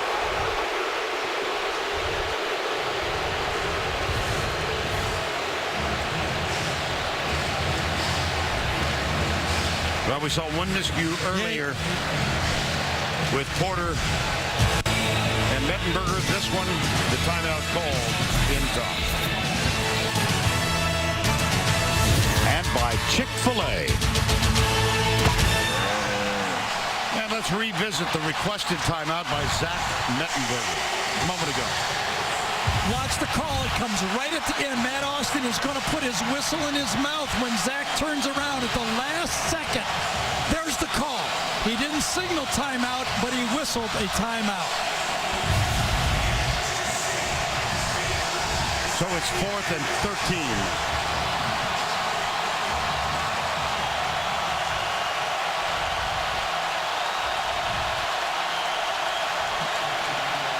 Number one, you got to have protection. That is number one.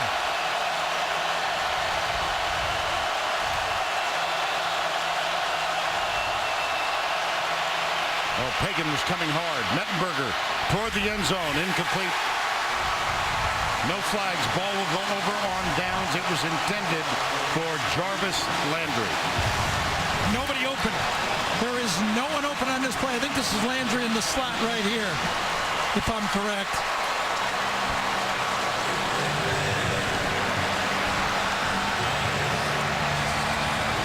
Yes, he goes on a wheel route, handled very nicely by Geno Smith on the play.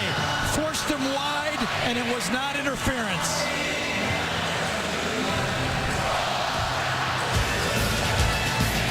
Somewhat placid Les Miles. Alabama with a 14-point lead.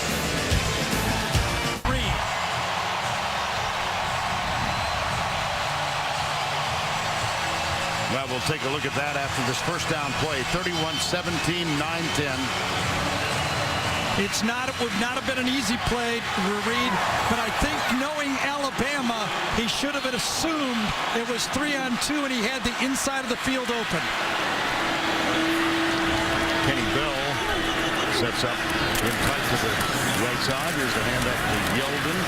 And let's go back earlier, Gary. Right. It was good coverage for the whole series, but on second down, Alabama is going to play 3-on-2 to the outside.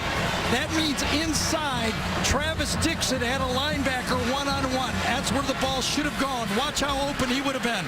Oh, boy. That is the MO of Alabama. They play the combos wide. You have the middle of the field opportunity. He did not take his read, I believe. Could be that's why he's so upset. And let's check in with Tracy Wolfson. Well, guys, you saw the frustration. He just went over to Odell Beckham Jr. and he said, that was my bad. I should have made that pass. So much frustration from Zach Mettenberger down there now because he just knows he gave that one away, guys. All right, Trace, thank you. Second down and 8. Well, we saw that look of frustration earlier this season. But when 3-point loss at Georgia. LSU only rushes the ball for 69 yards in the game so far.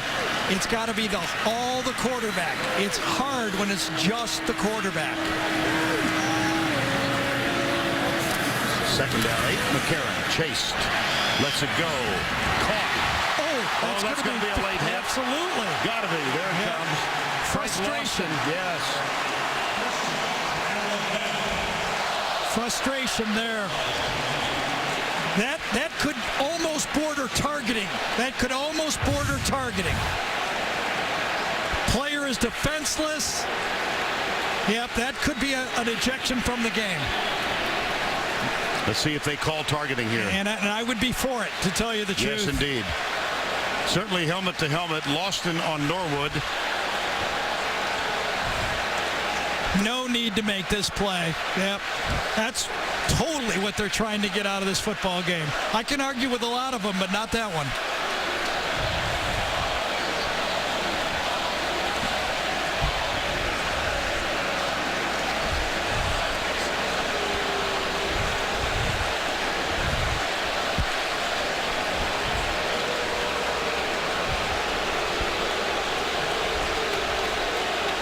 Loston chatting with A.J. McCarron. Isn't that interesting? Yeah, Loston said, I didn't mean it. I was trying to play football. Following the play, dead ball, personal foul, number 6 defense, late hit, 15-yard penalty, automatic first down.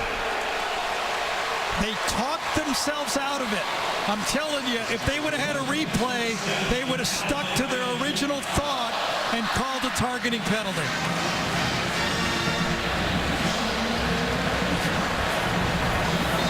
Seems like a perfect example of this controversial interpretation. Yep. Targeting, most discussed new rule in college football in years. And that time, it was not called. First down and 10.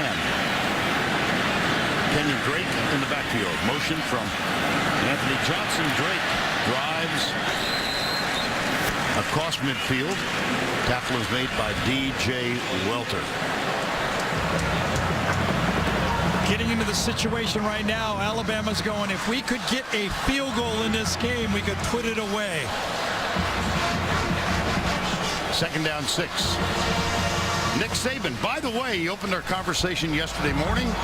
Hi, guys, I'm going to be a grandfather. That's right. His son, Nick, daughter-in-law, Kelsey, baby due next month. Nick said the garage has a table that has been filled with Pampers for 3 months.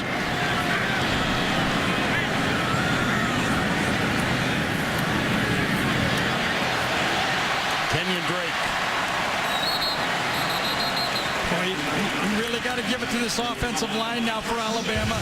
They are not the same offensive line from a year ago. They started out slowly in the Virginia Tech game, the Texas A&M game, even the Colorado State game. They had trouble running the football, but then they kind of gelled. Seem to have found the communication necessary, a little bit different style we talked about than what they had with those 3 #1 draft picks on the field, or 2 #1 draft picks, and Barrett Jones, an All-American. Under 7 to play, first down and 10.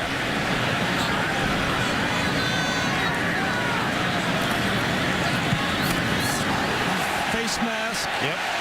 Lamine Barrow, number 18. You can sense the sense of urgency by LSU.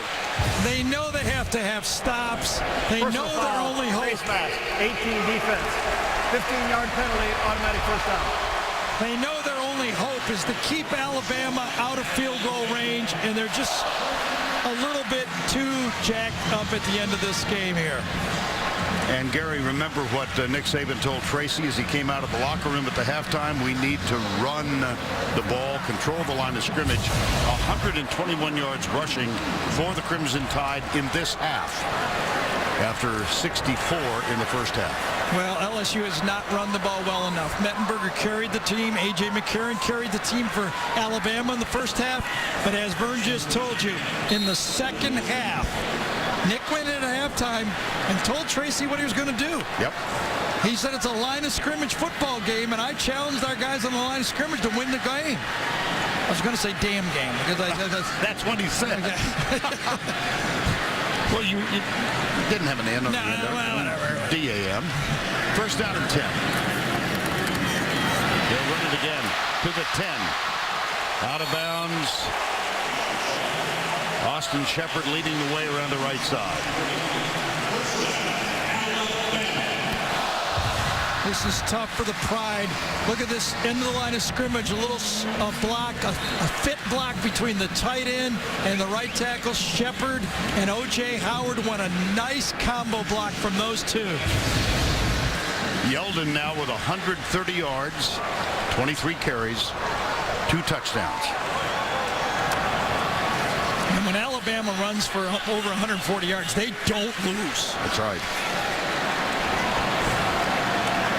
Yeldon and Fowler in the backfield. There's an ankle tackle made by Jermarie Resco. Getting a little chippy over in the near side. That's Loston again.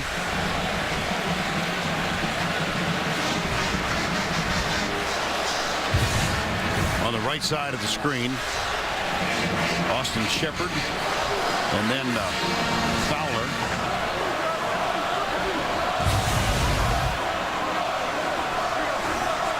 Well, we saw it start on Thursday night when Stanford made a statement about physical power football, and Alabama is ending the statement in the second half of this football game.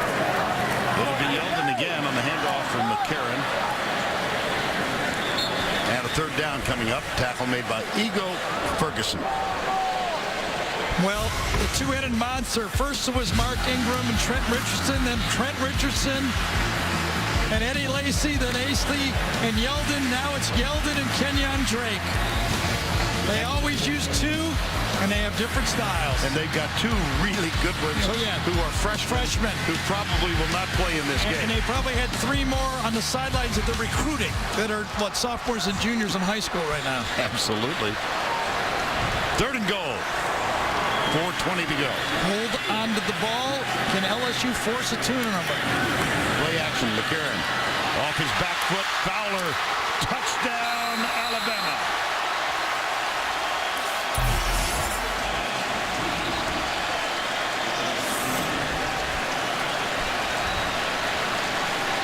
That's a 250-pound running back against a 210-pound defensive back. I do want to show you what part of the game that I think needs to be addressed when the running back in the open field dips his helmet. Watch this. Look how he uses his helmet as a battering ram for the offense. That's something that people who are making the rules have to understand, that the defenders coming up have no choice sometimes. Watch him lower his helmet and deliver the blow. That was Corey Thompson, who was on the receiving end of that helmet-to-helmet hit. Cade Foster for the extra point. I would be in favor in the open field, if you lower your helmet, that they would call the dead ball right there.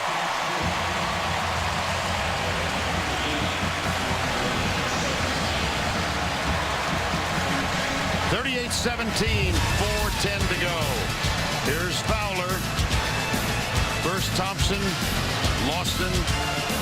He's about to go 34-2, and he's closing in on Jay Barker's record for wins of 35. And I think it's a two-man Heisman race. I hate even talking about it till November, but I think it's between A.J. McCarron and Jameis Winston.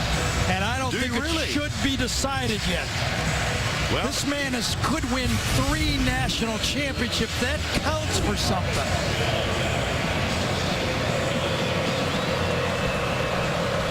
And here comes the kickoff. Cody Mandel will kick off, the punter. Interesting strategy. A low one right to him. Beckham. He had one of 82 yards earlier.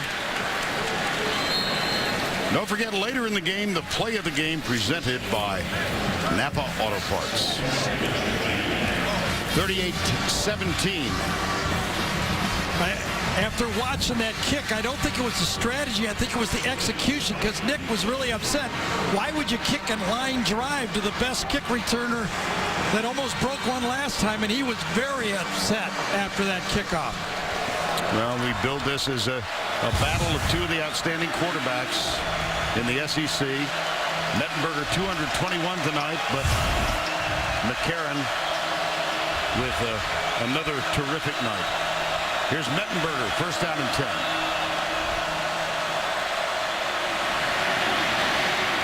Out of the backfield, Hill. Nice tackle. Jarek Williams, number 20, used his body, made the stop, but it is a gain of 20.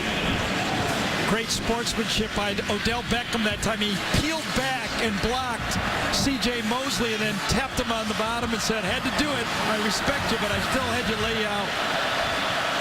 First and 10 after the 20-yard gain.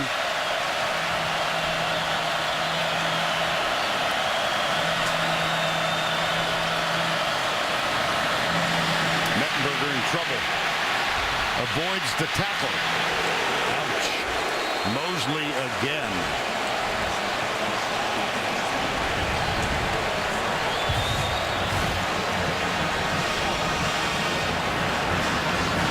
A little nimble. Yeah. But who cares? He's as nimble as Joe Flacco, and Joe Flacco won a Super Bowl. Who cares? You can throw the ball, and you know what you're doing. You can play quarterback in the NFL. Second down, 11 with 3 minutes to go in this one. Alabama in quest of the SEC West, but more significantly, a third consecutive national championship. There's 8 on 8 again, Jeffrey Pagan. Well, Alabama ranks 16th in the country in adjusted sacks rate. That means for the number of times thrown, they don't get very many sacks. But tonight, they've had a factor. They've been a factor with their pass rush. I'm really proud of you tonight that you got adjusted sack rate into this ball game. I didn't even know what it meant until about an hour ago. Chattanooga at home. See if Nick Saban urges the fans, the students, to stick around for that one. And then they got this little trip to Auburn called the Iron Bowl. 3rd and 17 here. And by the way, you mentioned that Alabama controls their own destiny, obviously, for the national championship and the SEC championship. So does Auburn. If Auburn wins out, they will win the West. That's right. What a season Gus Malzahn has put together. Complete turnaround from the disastrous 2012 year. 3rd down and 17.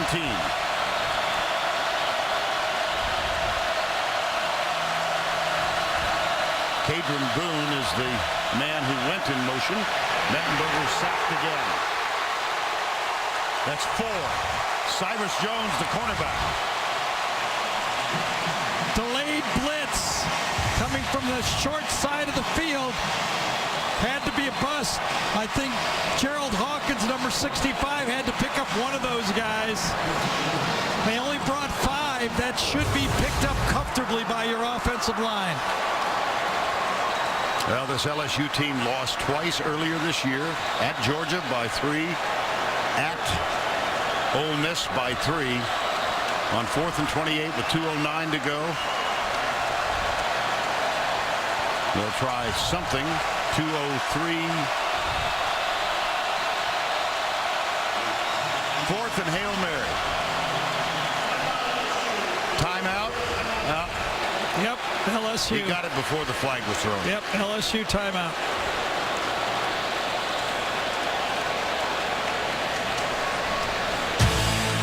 Time call, 38-17, Crimson Tide.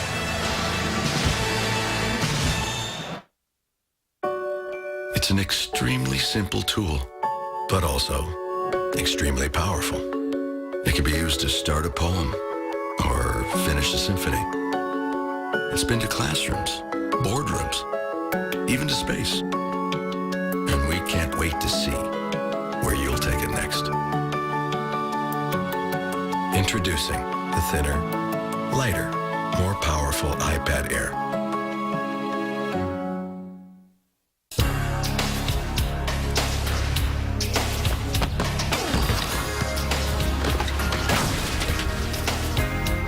Humans. Some of us are great athletes. Others, not so much. Which is why at Liberty Mutual Insurance, auto policies come with features like new car replacement and guaranteed repairs. See what else comes standard at libertymutual.com.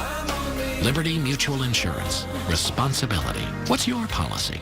It's a Mike and Molly murder mystery. The woman who had tortured her for so long is now dead. And you won't believe who the next victim is. New Mike and Molly, CBS Monday. Among those who have remained despite the rain, clapping her hands, A.J. McCarron's mom, Dee Dee Bonner, and just to the left, his girlfriend, Catherine Webb. And they watch now as A.J. McCarron may or may not make another appearance on the field. That's it? That's all you're going to say? You darn right. I don't work for that 4-letter network. Discretion. 4th and 28.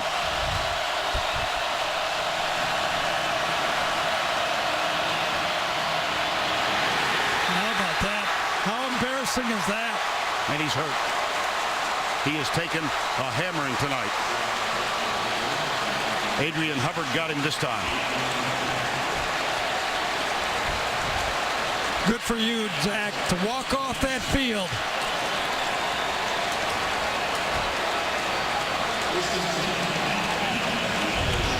I love it.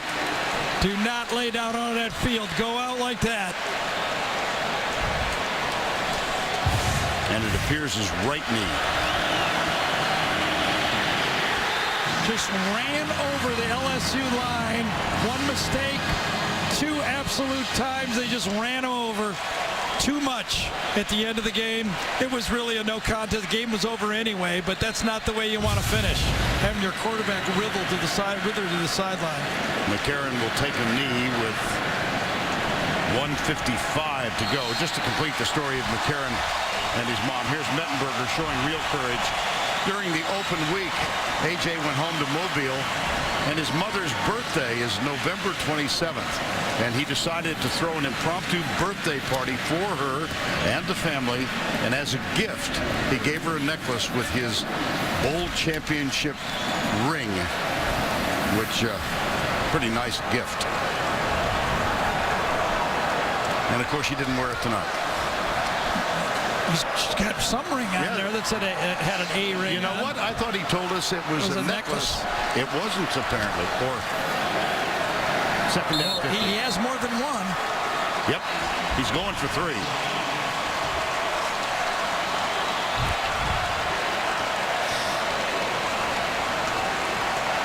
Well, what a football game for Alabama, but Zach Mettenberger had him 17-17. They had to stop on third down, and then the dam broke. The fake punt, and it was all Alabama after the fake punt.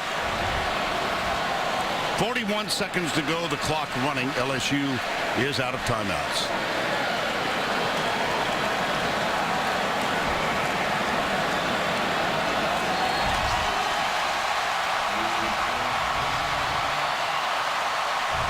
How about Nick jumping into his arms? How about that?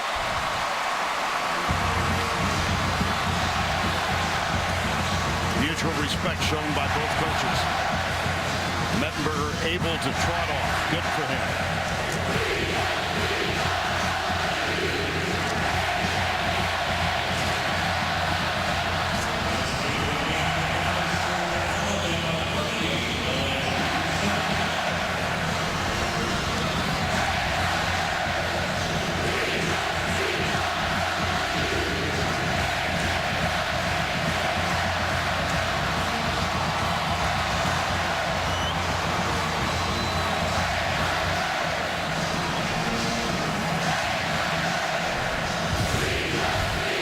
A.J. McCarron.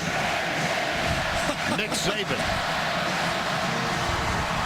And Tracy's with them both. Well, let me start out. We just saw the embrace between the two of you. Take us through that and why that was so special. You know, because this is such a big game for us. And Coach told us this is going to be a huge game. It's our toughest opponent so far. We had to play a 60-minute ball game, and Coach is like my second dad, so I love him to death. I know he challenged you guys at halftime, said run the ball. How important was it to do that and show Coach you can live up to that? Well, it's big. Anytime you can control the line of scrimmage, you know, you control the game and you dictate how we play and kind of dictate what they do on defense, and that's what we needed to do. We need to run some clock off, and we did that. Well, the key play, the fake punt, after that timeout, take us through that, because it looked like you caught this guy off guard a little bit. Yeah, well, you know, we were only going to run it if they were in punt safe. They weren't in punt safe in the beginning. We called timeout. They got in punt safe, so we ran the fake punt. And we worked on it for a long time, and the guys did a good job executing it. And I think then finishing the drive and going down and score was the difference in the game. But our players did a great job in the second half. I'm talking about we didn't play great in the first half, but we played great in the second half, and I'm proud of them. You called A.J. McCarron the most non-hyped quarterback, the most non-hyped player, very underrated. Why? Because all he does is win, and he does what his team needs for him to do to win, and people want to look at statistics all the time and just base everything on that. So, I mean, I think the guy's the best quarterback in the country. Thanks a lot. Enjoy it, guys.